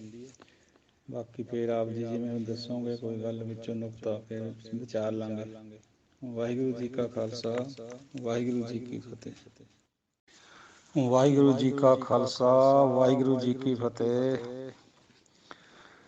ਸਤਸੰਗੀ ਜਨੋ, ਅਗਲੀ ਪੌੜੀ ਦੀ ਵਿਚਾਰ ਸ਼ੁਰੂ ਕਰੀ ਜਾਂਦੀ ਹੈ। ਪਹਿਲਾਂ ਥੋੜ੍ਹਾ ਜਿਹਾ ਗਾ ਕੇ, ਜਿਵੇਂ ਅਸੂਲ ਵੀ ਹੈ। ਸੁਣਿਆ ਸਰਾਂ ਗੁਣਾ ਕੇ ਗਾ, ਸੁਣਿਆ ਸ਼ੇਖ ਪੀਰ ਪਾਤਸ਼ਾਹ, ਸੁਣਿਆ ਅੰਧੇ ਪਾਵੇਂ ਰਾਹ, ਸੁਣਿਆ ਹਾਥ ਹੋਵੇ ਅਸਗਾ। ਨਾਨਕ ਭਗਤਾਂ ਸਦਾ ਵਿਗਾਸ, ਸੁਣਿਆ ਦੁਖ ਪਾਪ ਕਾ ਨਾਸ। ਨਾਨਕ ਭਗਤਾਂ ਸਦਾ ਵਿਗਾਸ, ਸੁਣਿਆ ਦੁਖ ਪਾਪ ਕਾ ਨਾਸ। ਦੀਨ ਦੁਨੀ ਦੇ ਮਾਲਕ ਧੰਨ ਧੰਨ ਗੁਰੂ ਨਾਨਕ ਸਾਹਿਬ ਜੀ ਫਰਮਾਉਂਦੇ ਹਨ ਕਿ ਸੁਣਨੇ ਦੇ ਨਾਲ ਹੀ ਪਰਮਾਤਮਾ ਦਾ ਨਾਮ ਜਿਹੜਾ ਸੰਗਤ ਦੇ ਰਾਹੀਂ ਆਪਾਂ ਸੁਣਦੇ ਹਾਂ, ਉਹ ਸੁਣਨੇ ਦੇ ਨਾਲ ਜਿਹੜੇ ਗੁਣਾਂ ਦੇ ਸਮੁੰਦਰ ਹੈ ਉਹਨਾਂ ਦੀ ਕਾਹ ਪੈ ਜਾਂਦਾ ਹੈ। ਮਤਲਬ ਉਹਨਾਂ ਦਾ ਥਹੁ ਪਤਾ ਲੱਗ ਜਾਂਦਾ ਸਾਨੂੰ। ਗਾਉਣਾ ਹੁੰਦਾ ਹੈ ਚੰਗੀ ਤਰ੍ਹਾਂ ਕਿਸੇ ਚੀਜ਼ ਨੂੰ, ਜਿਵੇਂ ਆਪਾਂ ਕਹੀਏ ਵੀ ਫਲਾਣੇ ਬੰਦੇ ਨੇ ਸਾਰੀ ਦੁਨੀਆ ਗਾਹਤੀ। ਉਹ ਸਮੁੰਦਰ ਹੈ ਜਿਹੜੇ ਗੁਣਾਂ ਵਾਲੇ, ਉਹਨਾਂ ਦੀ ਗਾਹ ਪੈ ਜਾਂਦੀ ਹੈ। ਸੁਣਨੇ ਨਾਲ ਸ਼ੇਖਾਂ ਦੇ, ਪੀਰਾਂ ਦੀ ਔਰ ਪਾਤਸ਼ਾਹਾਂ ਦੀ ਅਸਲੀਅਤ ਦਾ ਪਤਾ ਚੱਲ ਜਾਂਦਾ। ਇਹ ਨਹੀਂ ਹੈ ਵੀ ਸੁਣਨੇ ਨਾਲ ਸ਼ੇਖ ਬਣ ਜਾਂਦੇ, ਪੀਰ ਬਣ ਜਾਂਦੇ ਆ, ਪਾਤਸ਼ਾਹ। ਨੋ, ਉਹਨਾਂ ਦੀ ਪਤਾ ਚੱਲ ਜਾਂਦਾ ਵੀ ਇਹ ਕਿੰਨੇ ਕੁ ਪਾਣੀ 'ਚ। ਸੁਣਿਆ ਅੰਧੇ ਪਾਵੇਂ ਰਾਹ, ਰਾਹ ਦੇ ਹਾਏ ਨੂੰ ਔਕੜ ਆ ਰਹੀ ਹੈ, ਰਸਤੇ ਦੀ ਗੱਲ ਹੈ ਇੱਕ ਦੀ। ਸੁਣਨੇ ਨਾਲ ਜਿਹੜੇ ਅੰਧੇ ਲੋਕ ਹੈ, ਅੰਧੇ ਬਹੁਤੇ ਹੈ ਨਾ ਉਰੇ, ਇਸ ਕਰਕੇ ਪਾਵੇਂ ਕਿਰਿਆ ਆਈ ਹੈ, ਪਾਵੇ ਨਹੀਂ ਹੈ। ਅੰਨੇ ਲੋਕ ਵੀ ਰਸਤਾ ਲੱਭ ਲੈਂਦੇ, ਮਿਲ ਜਾਂਦਾ ਰਸਤਾ ਉਹਨਾਂ ਨੂੰ। ਕਿਵੇਂ? ਆਪਾਂ ਸਾਰੀ ਸ੍ਰਿਸ਼ਟੀ ਲਗਭਗ ਸਾਰੀ, ਥੋੜ੍ਹਿਆਂ ਜਿਹਾ ਨੂੰ ਛੱਡ ਕੇ ਜਿਹੜੇ ਕੋਈ ਵਿੱਚ ਮਹਾਂਪੁਰਸ਼ ਹੋਣਗੇ, ਅੰਨੇ ਰਸਤੇ 'ਤੇ ਜਾ ਰਹੇ, ਅੰਨੇ ਹੈ। ਕਿਉਂਕਿ ਏਕੇ ਤੋਂ ਬਿਨਾਂ ਸਾਰੇ ਸੰਸਾਰ ਨੂੰ ਅੰਨਾ ਦੱਸਿਆ ਗੁਰੂ ਸਾਹਿਬ ਨੇ, ਕੂੜ ਕਿਰਿਆ 'ਚ ਫਸਿਆ ਹੋਇਆ ਦੱਸਿਆ। ਤਾਂ ਇਹ ਕੂੜ ਕਿਰਿਆ ਵਾਲਾ ਅੰਨਾ ਜਿਹੜਾ ਬੰਦਾ ਹੈ, ਉਹਨੂੰ ਵੀ ਰਸਤਾ ਮਿਲ ਜਾਂਦਾ, ਸੁਣਨੇ ਨਾਲ ਮਿਲਣਾ। ਉਹ ਮਤਲਬ ਇਹ ਹੈ ਵੀ ਸੁਣਨੇ ਨਾਲ ਸੰਤਾਂ ਵਰਗੀ ਸਾਡੀ ਜਿਹੜੀ ਦਸ਼ਾ ਉਹ ਬਣ ਸਕਦੀ ਹੈ। ਸੁਣਿਆ ਹਾਥ ਹੋਵੇ ਅਸਗਾ, ਅਸਗਾ ਡੂੰਘੇ ਸਮੁੰਦਰ ਨੂੰ ਵੀ ਹੱਥ ਪੈ ਜਾਂਦਾ ਸਾਡਾ। ਮਤਲਬ ਅਸੀਂ ਦੂਰ ਤੱਕ, ਹੇਠਾਂ ਤੱਕ ਫਰੋਲਾ ਫਰਾਲੀ ਕਰ ਸਕਦੇ ਹਾਂ। ਕਹਿਣ ਦਾ ਭਾਵ ਇਹ ਹੈ ਬਈ ਔਖੀ ਤੇ ਔਖੀਆਂ ਚੀਜ਼ਾਂ ਦੀ ਵੀ ਸਾਨੂੰ ਸਮਝ ਆ ਜਾਂਦੀ ਹੈ, ਸਾਡੇ ਹੱਥ 'ਚ ਆ ਜਾਂਦੀਆਂ, ਪਕੜ 'ਚ ਆ ਜਾਂਦੀਆਂ। ਨਾਨਕ ਭਗਤਾਂ ਸਦਾ ਵਿਗਾਸ, ਸੁਣਿਆ ਦੁਖ ਪਾਪ ਕਾ ਨਾਸ। ਇਹ ਤਾਂ ਫਿਰ ਵਿਚਾਰ ਉਹੀ ਆ ਰਹੀ ਹੈ ਵੀ ਭਗਤਾਂ ਨੂੰ ਹਮੇਸ਼ਾ ਹੀ ਖੇੜਾ ਰਹਿੰਦਾ ਹੈ, ਔਰ ਸੁਣਨੇ ਦੇ ਨਾਲ ਹੀ ਦੁੱਖਾਂ ਦਾ, ਪਾਪਾਂ ਦਾ ਨਾਸ ਹੋ ਜਾਂਦਾ ਹੈ। ਸਤਿਕਾਰਯੋਗ ਸਤ ਸੰਗੀ ਜਨੋ, ਕੱਲ੍ਹ ਵੀ ਕੁਛ ਥੋੜ੍ਹੀ ਜਿਹੀ ਵਿਚਾਰ ਆਈ ਸੀ, ਇਸ ਤੋਂ ਅੱਗੇ ਉਹ ਹੋਰ ਨਾਲ ਲੱਗਦੀ ਕਰਨੀ ਹੈ, ਜਿਵੇਂ ਗਰੁੱਪ ਵਿੱਚ ਚੱਲ ਰਹੀ ਹੈ।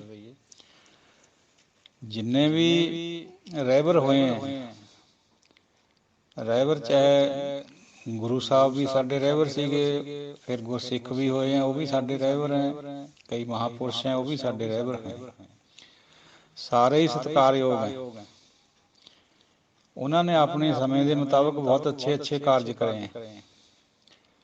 ਐਸੇ ਮਹਾਂਪੁਰਸ਼ ਵੀ ਹੈ ਸਿੱਖੀ ਦੇ ਵੀ, ਜਿਨ੍ਹਾਂ ਨੇ ਲੱਖਾਂ ਹੀ ਬੰਦਿਆਂ ਨੂੰ ਅੰਮ੍ਰਿਤ ਛਕਾ ਕੇ ਗੁਰੂ ਵਾਲੇ ਬਣਾਇਆ। ਬਹੁਤ ਅੱਛੀ ਗੱਲ ਹੈ। ਉਹਨਾਂ ਦੇ ਜਿਹੜਾ ਜ਼ਿੰਦਗੀ ਦਾ ਪਰਸਨਲ ਚਾਲ ਚੱਲਣ ਹੈ, ਉਹ ਬਹੁਤ ਪਾਏਦਾਰੀ ਦਾ ਹੈ।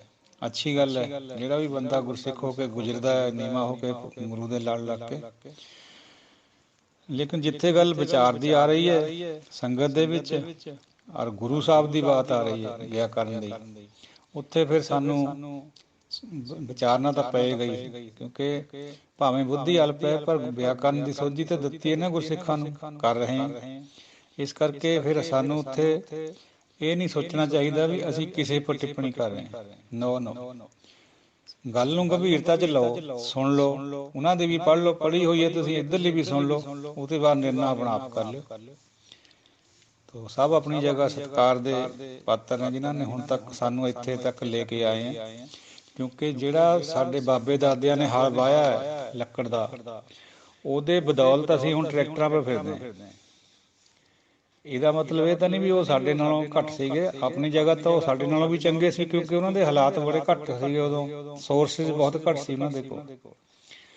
ਜਦ ਘੱਟ ਸੋਰਸ ਵਿੱਚ ਬੰਦੇ ਨੇ ਜਿਉਣਾ ਹੁੰਦਾ, ਉਹਨੂੰ ਬਹੁਤ ਜ਼ਿਆਦਾ ਮੁਸ਼ੱਕਤ ਕਰਨੀ ਪੈਂਦੀ ਹੈ।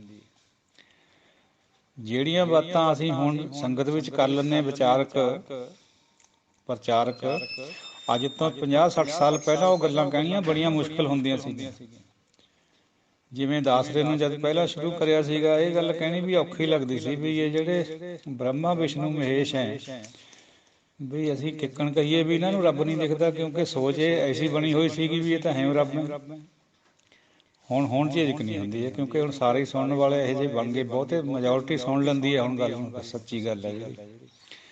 ਸੋ ਆਪਣੇ ਸਮੇਂ ਦੇ ਮੁਤਾਬਕ ਹਰ ਇੱਕ ਨੇ ਆਪਣਾ ਆਪਣਾ ਯੋਗਦਾਨ ਪਾਇਆ, ਔਰ ਉਹਨਾਂ ਦੀਆਂ ਮੁਸ਼ੱਕਤਾਂ ਕਰੀਆਂ ਹੋਈਆਂ, ਅਸੀਂ ਉਹਦੇ ਸਿਰ ਪਰ ਬੈਠੇ ਹਾਂ। ਹੁਣ ਸਾਡੇ ਵੱਲੋਂ ਜਿਹੜਾ ਕੁਛ ਆਪਾਂ ਹੁਣ ਇਸ ਅਜੋਕੇ ਸਮਾਜ ਦੇ ਵਿੱਚ ਕਰ ਰਹੇ ਹਾਂ, ਇਹ ਅਗਲੀਆਂ ਪੀੜ੍ਹੀਆਂ ਉਹਨਾਂ ਨੂੰ ਕੰਮ ਆਉਣਗੀਆਂ।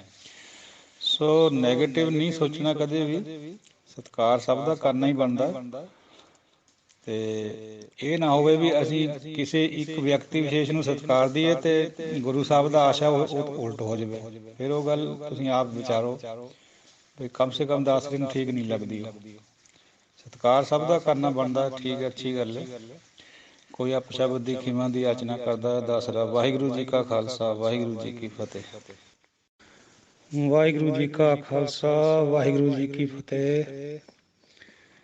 ਸਤਿਕਾਰਯੋਗ ਸਤਸੰਗੀ ਜਨੋ, ਅਗਲੀ ਪੌੜੀ ਦੀ ਵਿਚਾਰ ਸ਼ੁਰੂ ਕਰੀਏ। ਸੁਣਨੇ ਦੀਆਂ 4 ਪੌੜੀਆਂ ਹੋ ਚੁੱਕੀਆਂ, ਹੁਣ ਗਾਹਾਂ ਮੰਨਣੇ ਦੀ ਹੈ।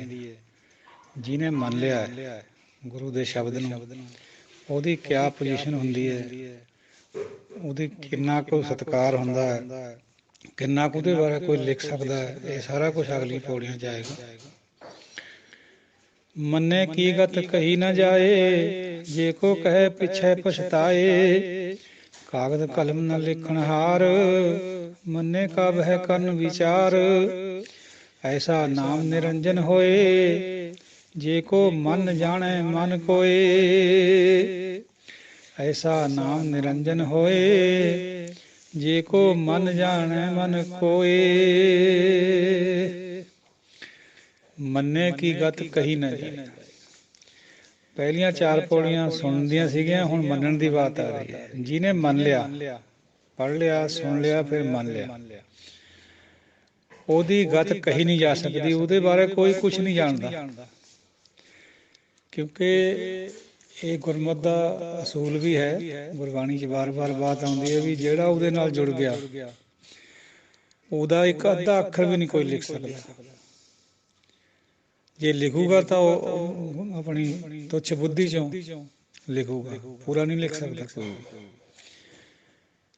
ਜੇ ਕੋ ਕਹੇ ਪਿੱਛੇ ਪਛਤਾਏ, ਫਿਰ ਉਹ ਪਛਤਾਵਾ ਹੀ ਹੋਊਗਾ ਉਹਨੂੰ ਵੀ ਮੈਂ ਕਿਆ ਲਿਖ ਦਿੱਤਾ, ਗੱਲ ਤਾਂ ਕੁਛ ਹੋਰ ਸੀਗੀ, ਮੈਂ ਕੁਛ ਹੋਰ ਸਮਝ ਰਿਹਾ ਸੀ। ਕਾਗਦ ਕਲਮ ਨਾ ਲਿਖਣ ਹਾਰ, ਕੋਈ ਕਾਗਜ਼ ਕੋਈ ਕਲਮ ਨਾ ਕੋਈ ਲਿਖਣ ਹਾਰਾ ਉਹਦੇ ਬਾਰੇ ਕੁਛ ਵੀ ਕਹਿ ਸਕਦਾ, ਲਿਖ ਸਕਦਾ। ਮੰਨੇ ਕਾ ਬਹਿ ਕਰਨ ਵਿਚਾਰ, ਜਿਹੜਾ ਜਿਹਨੇ ਰੱਬ ਨੂੰ ਮੰਨ ਲਿਆ, ਮਤਲਬ ਉਹ ਹੈ ਉਹਦੀ ਉਹ ਵਿਚਾਰ ਕਰਦੇ ਬੈਠ ਕੇ ਵੀ ਉਹ ਐਸਾ ਹੈ, ਉਹ ਐਸਾ ਹੈ, ਪਰ ਉਹ ਲਿਖਣ ਵਿੱਚ ਆਉਂਦਾ ਹੀ ਨਹੀਂ ਅਸਲ 'ਚ। ਐਸਾ ਨਾਮ ਨਿਰੰਜਨ ਹੋਏ, ਜੇ ਕੋ ਮਨ ਜਾਣੇ ਮਨ ਕੋਏ। ਇੱਥੇ ਇੱਕ ਵਿਆਕਰਨ ਦੀ ਕੁੰਡੀ ਹੈ ਇਹਦੇ 'ਚ। ਨਾਮ ਐਸਾ ਨਿਰੰਜਨ ਦਾ, ਪਰਮਾਤਮਾ ਉਹਦਾ ਨਾਮ ਐਸਾ ਹੈ ਵੀ ਜੇ ਕੋ ਮਨ ਜਾਣੇ। ਮੰਮੇ ਪਰ ਟਿੱਪੀ ਲੱਗੀ ਹੋਈ ਹੈ, ਨੰਨੇ ਨੂੰ ਸਿਆਰੀ ਹੈ। ਜਿਹਨੇ ਮੰਨ ਲਿਆ, ਅੱਗੇ ਮੰਮਾ ਨੰਨੇ ਨੂੰ ਸਿਆਰੀ ਹੈ, ਉਹਦਾ ਮਤਲਬ ਹੈ ਮਨ ਵਿੱਚ। ਜੇ ਕਿਸੇ ਨੇ ਮਨ ਵਿੱਚ ਉਸ ਨੂੰ ਮੰਨ ਲਿਆ, ਇਹਦਾ ਉਚਾਰਨ ਵੀ ਸਾਧ ਸੰਗਤ ਜੀ ਥੋੜ੍ਹਾ ਜਿਹਾ ਫਰਕ ਪੈ ਜਾਂਦਾ ਆਪਣੇ ਆਪੇ। ਜੇ ਕੋ ਮਨ ਭਾਰੀ ਕਰਕੇ ਬੋਲਣਾ, ਜੇ ਕੋ ਮਨ ਜਾਣੇ ਮਨ ਕੋਇ। ਮਨ ਔਰ ਮਨ, ਮੰਨਣਾ ਤੇ ਮਨ ਦੇ ਵਿੱਚ ਮੰਨਣਾ। ਐਸਾ ਨਾਮ ਨਿਰੰਜਨ ਹੋਏ ਜੇ ਕੋ ਮਨ ਜਾਣੇ ਮਨ ਕੋਇ। ਜੇ ਕਿਸੇ ਨੇ ਨਾਮ ਨੂੰ ਮੰਨ ਲਿਆ, ਨਾਮ ਨਿਰੰਜਨ ਨੂੰ ਮੰਨ ਲਿਆ, ਇੱਕੋ ਗੱਲ ਹੈ, ਪਹਿਲਾਂ ਨਾਮ ਹੈ ਫਿਰ ਨਿਰੰਜਨ ਹੈ। ਦੋਹਾਂ ਦੀ ਆਪਣੀ ਆਪਣੀ ਵੈਸੇ ਤਾਂ ਪਰਸਨੈਲਿਟੀ ਹੈ, ਪਰ ਪਹਿਲਾਂ ਨਾਮ ਪੈਦਾ ਹੁੰਦਾ, ਬਾਅਦ 'ਚ ਨਿਰੰਜਨ ਦੇ ਦਰਸ਼ਨ ਹੁੰਦੇ ਨੇ। ਜਿਹਨੇ ਵੀ ਮਨ ਤੋਂ ਇਹ ਗੱਲ ਮੰਨ ਲਈ, ਉਹਦੀ ਵਿਚਾਰ ਕਰਨੀ ਫਿਰ ਨਾਮੁਮਕਿਨ ਹੋ ਜਾਂਦੀ ਹੈ। ਕੋਈ ਉਹਦੇ ਬਾਰੇ ਕੁਛ ਨਹੀਂ ਕਹਿ ਸਕਦਾ, ਕਿਉਂਕਿ ਜਿਹੜਾ ਵੀ ਸੰਤ ਹੁੰਦਾ ਹੈ, ਅਸਲੀ ਸੰਤ ਦੀ ਬਾਤ ਹੋ ਰਹੀ ਹੈ, ਜਿਹਨੇ ਮੰਨ ਲਿਆ ਗੁਰੂ ਨੂੰ, ਉਹਦੇ ਬਾਰੇ ਕੋਈ ਕੁਛ ਵੀ ਨਹੀਂ ਕਹਿ ਸਕਦਾ। ਪਛਤਾਊਗਾ ਜੇ ਕੋਈ ਗੱਲ ਕਹੂਗਾ। ਆਮ ਸੰਸਾਰੀ ਜੀਵਨ ਨੂੰ, ਜੀਵਨ ਵਾਲੇ ਬੰਦੇ ਨੂੰ ਉਹਦੇ ਬਾਰੇ 'ਚ ਕੁਛ ਨਹੀਂ ਪਤਾ ਹੁੰਦਾ। ਉਹ ਤਾਂ ਬਾਹਰ ਦੀਆਂ ਬਾਤਾਂ ਦੇਖਦਾ, ਉਹਦੇ ਅੰਦਰ ਕੁਛ ਹੋਰ ਹੋ ਰਿਹਾ ਹੁੰਦਾ। ਉਹ ਜਿਹੜਾ ਜਿਹਦੇ ਅੰਦਰ ਹੋਣ ਲੱਗ ਪਿਆ, ਮੰਨ ਲਿਆ ਜਿਹਨੇ ਗੱਲ, ਉਹਦੀ ਕੋਈ ਮਹਿਮਾ ਦਾ ਲੇਖਾ ਨਹੀਂ, ਕੋਈ ਅੰਤ ਨਹੀਂ। ਉਹਦੇ ਬਾਰੇ ਕੋਈ ਕੁਛ ਨਹੀਂ ਲਿਖ ਸਕਦਾ, ਨਾ ਕਹਿ ਸਕਦਾ। ਜੇ ਕਹੂਗਾ ਤਾਂ ਪਛਤਾਊਗਾ। ਵਾਹਿਗੁਰੂ ਜੀ ਕਾ ਖਾਲਸਾ, ਵਾਹਿਗੁਰੂ ਜੀ ਕੀ ਫਤਿਹ। ਸੰਗਤ ਜੀਓ, ਭਾਈ ਸਾਹਿਬ ਜੀ ਨੇ ਸੰਤ ਬਾਬਾ ਅਜੀਤ ਸਿੰਘ ਜੀ ਬਾਰੇ 'ਚ ਕੁਛ ਕਿਹਾ ਵੀ ਦੱਸਿਓ ਕੌਣ ਨੇ। ਮੋਰਿੰਡਾ ਏਰੀਆ, ਰੋਪੜ ਡਿਸਟ੍ਰਿਕਟ ਦਾ। ਮੋਰਿੰਡੇ ਦੇ ਲਾਗ ਨਥਮਲਪੁਰ ਪਿੰਡ ਹੈ। ਵੈਸੇ ਆਮ ਲੋਕ ਅਸੀਂ ਸਭ ਨਥਲਪੁਰ ਬੋਲਦੇ ਹਾਂ। ਹੈ ਨਥਮਲਪੁਰ, ਪਰ ਨਥਲਪੁਰ ਹੈ। ਉੱਥੇ ਉਹ ਤਕਰੀਬਨ 95-96 ਸਾਲ ਉਹਨਾਂ ਨੇ ਆਯੂ ਭੋਗੀ ਹੈ। ਥੇ ਬਿਲਕੁਲ ਅੱਖਰਾਂ ਤੋਂ ਕੋਰੇ, ਪਰ ਰੂਹਾਨੀਅਤ ਦੀਆਂ ਐਸੀਆਂ ਬੁਲੰਦੀਆਂ, ਮਨ ਆਸ਼ਾ ਕਰ ਬੈਠਦਾ। ਇਲਾਕੇ ਨੂੰ ਤਾਂ ਪਤਾ ਹੈ ਉਹਨਾਂ ਬਾਰੇ ਜ਼ਿਆਦਾਤਰ, ਪਰ ਉਹ ਸ਼ੋਸ਼ਾ ਨਹੀਂ ਸੀ ਕਰਦੇ ਬਹੁਤੀ, ਬਿਲਕੁਲ ਵੀ। ਜਿਹੜੀ ਗੱਲ ਹੈ ਉਹ ਗੁਰਬਾਣੀ ਦੀ ਤੁਕ ਬੋਲ ਕੇ ਦੱਸ ਦਿੰਦੇ ਸੀਗੇ, ਕੋਈ ਕਿਵੇਂ ਸਮਝੀ ਜਾਓ। ਹੁਣ ਵੀ ਇੱਦਾਂ ਹੀ ਹੈ, ਜੇ ਕੋਈ ਗੁਰਬਾਣੀ ਦੀ ਤੁਕ ਬੋਲਦਾ ਤਾਂ ਉਹਦਾ ਜਿਹੜਾ ਵੀ ਕੋਈ ਖਿਆਲ, ਕੋਈ ਪਰਸੈਪਸ਼ਨ ਕਿਸੇ ਦੇ ਮਨ 'ਚ ਬਣਦੀ ਹੈ, ਉਹ ਅਲੱਗ ਅਲੱਗ ਹੋ ਜਾਂਦੀ ਹੈ। ਕਹਿਣ ਵਾਲੇ ਦੇ ਮਨ 'ਚ ਇੱਕ ਖਿਆਲ ਹੁੰਦਾ, ਸੁਣਨ ਵਾਲੇ ਜੇ 10 ਹੈ ਤਾਂ 10 ਅਲੱਗ ਅਲੱਗ ਪਰਸੈਪਸ਼ਨ ਬਣਾ ਲੈਂਦੇ। ਤਾਂ ਬਾਬਾ ਜੀ ਦਾ ਜਿਹੜਾ ਬਹੁਤ ਡੂੰਘਾ ਬਚਨ ਹੁੰਦਾ ਸੀ, ਉਹਨੂੰ ਹਰ ਬੰਦਾ ਸਮਝਣਾ ਔਖਾ ਸੀ। ਸਾਡੀ ਤਾਂ ਉਦੋਂ ਉਮਰ ਬਹੁਤੀ ਨਹੀਂ ਸੀਗੀ, ਫਿਰ ਵੀ ਚਲੋ ਉਹਨਾਂ ਨੂੰ ਵਿਚਰਦਿਆਂ ਹੋਇਆਂ ਨੂੰ ਦੇਖਿਆ। ਉਹਨਾਂ ਦੀ ਜ਼ਿੰਦਗੀ ਦਾ ਜਿਉਣ ਦਾ ਹਰ ਢੰਗ ਕਮਾਲ ਸੀ। ਕਦੇ ਉਚੇਚ ਨਹੀਂ ਕਰਿਆ ਉਹਨਾਂ ਨੇ। ਨਾ ਉਹ ਆਪਣੇ ਆਪ ਨੂੰ ਕਦੇ ਸੰਤ ਸਮਝਦੇ ਸੀਗੇ। ਖੇਤੀ ਦਾ ਕੰਮ ਕਰਨਾ, ਡੰਗਰਾਂ ਦੀ ਦੇਖਭਾਲ ਕਰਨੀ, ਗੰਨੇ ਘੜਨੇ, ਕਪਾਹ ਚੁਗਣੀ, ਐਸੇ ਜਿਹੜੇ ਕਿਸਾਨੀ ਨਾਲ ਸੰਬੰਧਿਤ ਹੁੰਦੇ। ਬਲਦਾਂ ਦੀ ਖੇਤੀ ਹੁੰਦੀ ਸੀ, ਬਲਦਾਂ ਨੂੰ ਕਦੇ ਪੁਰਾਣੀ ਨਹੀਂ ਮਾਰੀ, ਪਰਨੇ ਨਾਲ ਹੀ ਉਹ ਚਲਾਉਂਦੇ ਹੁੰਦੇ ਸੀ ਬਲਦਾਂ ਨੂੰ। ਉਹ ਐਸੀਆਂ ਐਸੀਆਂ ਬਾਤਾਂ ਉਹਨਾਂ ਨੇ ਕਹੀਆਂ ਹੈ, ਜਿਹੜੀਆਂ ਇੱਕ ਪੜ੍ਹਿਆ ਲਿਖਿਆ ਕੋਈ ਬੰਦਾ, ਜਿਹਨੂੰ ਆਪਾਂ ਸੰਤ ਵੀ ਕਹਿੰਦੇ, ਉਹ ਵੀ ਨਹੀਂ ਕਹਿ ਸਕਦਾ। ਕਿਉਂਕਿ ਅੰਦਰ ਦੀ ਗੱਲ ਅੰਦਰ ਦੀ ਹੁੰਦੀ ਹੈ, ਬਾਹਰ ਦੀ ਗੱਲ ਅੱਖਰਾਂ ਦੀ ਮੁਹਤਾਜ ਹੁੰਦੀ ਹੈ। ਅੰਦਰ ਵਾਲੀ ਤਾਂ ਅੱਖਰਾਂ ਦੀ ਮੁਹਤਾਜ ਨਹੀਂ ਹੁੰਦੀ, ਉਹ ਤਾਂ ਸੁਰਤ ਦੀ ਮੁਹਤਾਜ ਹੁੰਦੀ ਹੈ। ਬਾਬਾ ਜੀ ਉਹਨਾਂ ਨੇ ਪਹਿਲਾਂ ਲੜੀ ਵੀ ਚਲਾਈ ਹੈ ਚਮਕੌਰ ਸਾਹਿਬ, ਸ਼੍ਰੀ ਚਮਕੌਰ ਸਾਹਿਬ। ਬਾਅਦ ਵਿੱਚ ਉਹਨਾਂ ਨੇ ਕੋਈ ਆਪਣਾ ਸਥਾਨ ਨਹੀਂ ਬਣਾਇਆ, ਤੇ ਕਿਹਾ ਇਹ ਸੀ ਸੰਗਤ ਨੂੰ ਵੀ ਆਮ ਜਿੱਥੇ ਮੜੀਆਂ ਪਿੰਡ ਦੀਆਂ ਭਾਈ ਉੱਥੇ ਸੰਸਕਾਰ ਕਰਿਓ। ਮੰਨੀ ਨਹੀਂ ਸੰਗਤ ਪਿੱਛੋਂ, ਆਪਣੀ ਮਰਜ਼ੀ ਕਰੀਏ। ਉੱਥੇ ਗੁਰਦੁਆਰਾ ਸਾਹਿਬ ਹੁਣ ਸੋਭ ਰਿਹਾ, ਘਰ ਦੇ ਵਿੱਚ ਇਹ ਜਗ੍ਹਾ। ਇੱਕ ਸਕੂਲ ਵੀ ਚੱਲ ਰਿਹਾ ਉਹਨਾਂ ਦੇ ਨਾਂ 'ਤੇ, ਉੱਥੇ ਇੱਕ ਅਕੈਡਮੀ। ਬਾਬਾ ਜੀ ਦਾ ਜਿਹੜਾ ਬਚਨ ਹੁੰਦਾ ਸੀਗਾ, ਉਹ ਕਿੰਨੀਆਂ ਕੁ ਗਹਿਰਾਈਆਂ 'ਚੋਂ ਨਿਕਲਦਾ ਹੁੰਦਾ ਸੀ, ਇਹ ਤਾਂ ਦੇਖਦੇ ਹੀ ਬਣਦੀ ਹੈ ਗੱਲ। ਉਹੀ ਗੱਲ ਹੈ ਵੀ ਮੰਨੇ ਕੀ ਗਤ ਕਹੀ ਨਾ ਜਾਏ। ਗੁਰੂ ਗੁਰੂ ਜਪੋ ਸਭ ਗੁਰੂ ਗੁਰੂ ਜਪੋ, ਇਸ ਤਰ੍ਹਾਂ ਕਿਹਾ ਕਰਦੇ ਸੀ ਹਰ ਇੱਕ ਬੰਦੇ ਨੇ। ਕਿਸੇ ਨੇ ਵੀ ਕੋਈ ਆਪਣਾ ਸਵਾਲ ਲੈ ਕੇ ਜਾਣਾ, ਗ੍ਰਸਤੀ ਜੀਵਨ ਦੇ ਸਵਾਲ ਹੁੰਦੇ ਸੀ, ਮੇਰਾ ਬਲਦ ਢਿੱਲਾ ਹੋ ਗਿਆ ਜੀ, ਮੇਰਾ ਲੜਕਾ ਕਹਾ ਨਹੀਂ ਮੰਨਦਾ, ਜਾਂ ਹੋ ਰਹੇ ਜਿਹੜੀਆਂ ਗੱਲਾਂ ਆਮ ਸੰਸਾਰੀ ਜੀਵਨ 'ਚ ਪਰਿਵਾਰ 'ਚ ਹੁੰਦੀਆਂ, ਬਾ ਇੱਕੋ ਗੱਲ ਕਹਿ ਦਿੰਦੇ ਹੁੰਦੇ ਸਭ ਗੁਰੂ ਗੁਰੂ ਜਪੋ ਜਾਓ। ਉਹਨਾਂ ਦੀ ਇੱਕ ਰੂਹਾਨੀ ਬਚਨ ਪਹਿਲਾਂ ਵੀ ਸਾਂਝੇ ਦਾ ਆਸਰਾ ਕਰਦਾ ਰਹਿੰਦਾ, ਵਿੱਚ ਵਿਚਾਲੇ ਇੱਕ ਬਚਨ ਹੋਰ। ਇੱਕ ਵਾਰ ਮੇਰੇ ਹੀ ਪਿੰਡ ਦੇ ਇੱਕ ਗਿਆਨੀ ਜੀ ਹੈਗੇ ਆ ਜੀ, ਉਹ ਉਹਨਾਂ ਨੂੰ ਨਾ ਗੰਨੇ ਦੀ ਖੀਰ ਲੈ ਕੇ ਗੰਨੇ ਦੇ ਰਸ ਦੀ ਖੀਰ ਲੈ ਕੇ ਚਲੇ ਗਏ। ਅੱਗੇ ਵੀ ਚਲੇ ਜਾਂਦੇ ਸੀ ਲੈ ਕੇ, ਮਿੱਠਾ ਖਾਂਦੇ ਸੀ ਜ਼ਿਆਦਾ ਉਹ, ਥੋੜ੍ਹਾ ਜਿਹਾ ਆਪ ਖਾ ਕੇ ਬਾਕੀ ਉੱਥੀ ਸੰਗਤ ਵਿੱਚ ਵਰਤਾ ਦੇਣਾ। ਜਿਹੜੇ ਵੀ ਕੁਛ ਬੈਠੇ ਹੁੰਦੇ ਸੀ ਬੰਦੇ, ਜੇ ਨਾ ਹੋਵੇ ਤਾਂ ਕਹਿ ਦੇਣਾ ਭਾਈ ਘਰੇ ਜਾ ਕੇ ਵਰਤਾ ਦੇ। ਉਹ ਖੀਰ ਖਾ ਕੇ ਉਂਗਲੀਆਂ ਨੂੰ ਚੱਟ ਰਹੇ ਸੀਗੇ। ਚਮਚਾ ਤਾਂ ਉਹ ਕਦੇ ਵਰਤਦੇ ਨਹੀਂ ਸੀ, ਬਹੁਤ ਜ਼ਿਆਦਾ ਸਹਿਜ ਦੀ ਜ਼ਿੰਦਗੀ ਸੀਗੀ, ਕੋਈ ਚੇਚ ਨਹੀਂ ਤਾਂ ਕਿਸੇ ਕਿਸਮ ਦਾ ਵੀ, ਕੋਈ ਚੋਗਾ ਨਹੀਂ, ਕੋਈ ਕੁਛ ਨਹੀਂ, ਸਾਦਗੀ 'ਚ ਰਹਿੰਦੇ ਸੀ ਬਹੁਤ। ਉਹ ਫਿਰ ਬਾਅਦ ਵਿੱਚ ਗਿਆਨੀ ਮੇਵਾ ਸਿੰਘ ਜੀ ਤੇ ਉਹਨਾਂ ਦਾ ਨਾਂ, ਉਹ ਕਹਿੰਦੇ ਵੀ ਮੈਂ ਪਾਣੀ ਲਿਆਇਆ, ਜਲ ਵੀ ਹੱਥ ਸੁੱਚੇ ਕਰ ਲਓ ਜੀ। ਅੱਗੇ ਕਰ ਲੈਂਦੇ ਸੀਗੇ, ਉਹ ਚੱਟੀ ਗਏ ਉਸ ਤਰ੍ਹਾਂ ਹੀ ਉਂਗਲੀਆਂ ਨੂੰ।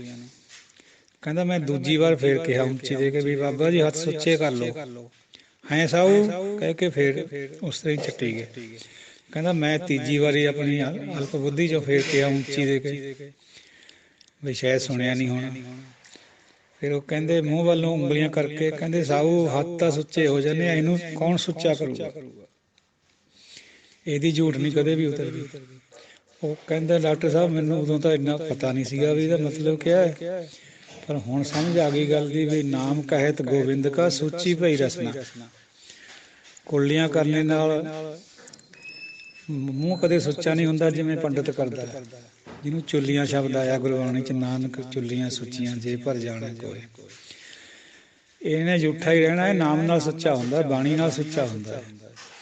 ਇਹੋ ਜਿਹੀਆਂ ਸੀ ਉਹਨਾਂ ਦੀਆਂ ਬਾਤਾਂ, ਬਿਲਕੁਲ ਸਾਦੀਆਂ ਤੇ ਵਿੱਚ ਕੋਈ ਨਾ ਕੋਈ ਬ੍ਰਹਮ ਗਿਆਨ ਭਰਿਆ ਵਾ ਹੁੰਦਾ ਸੀ ਹਰ ਗੱਲ ਦੇ।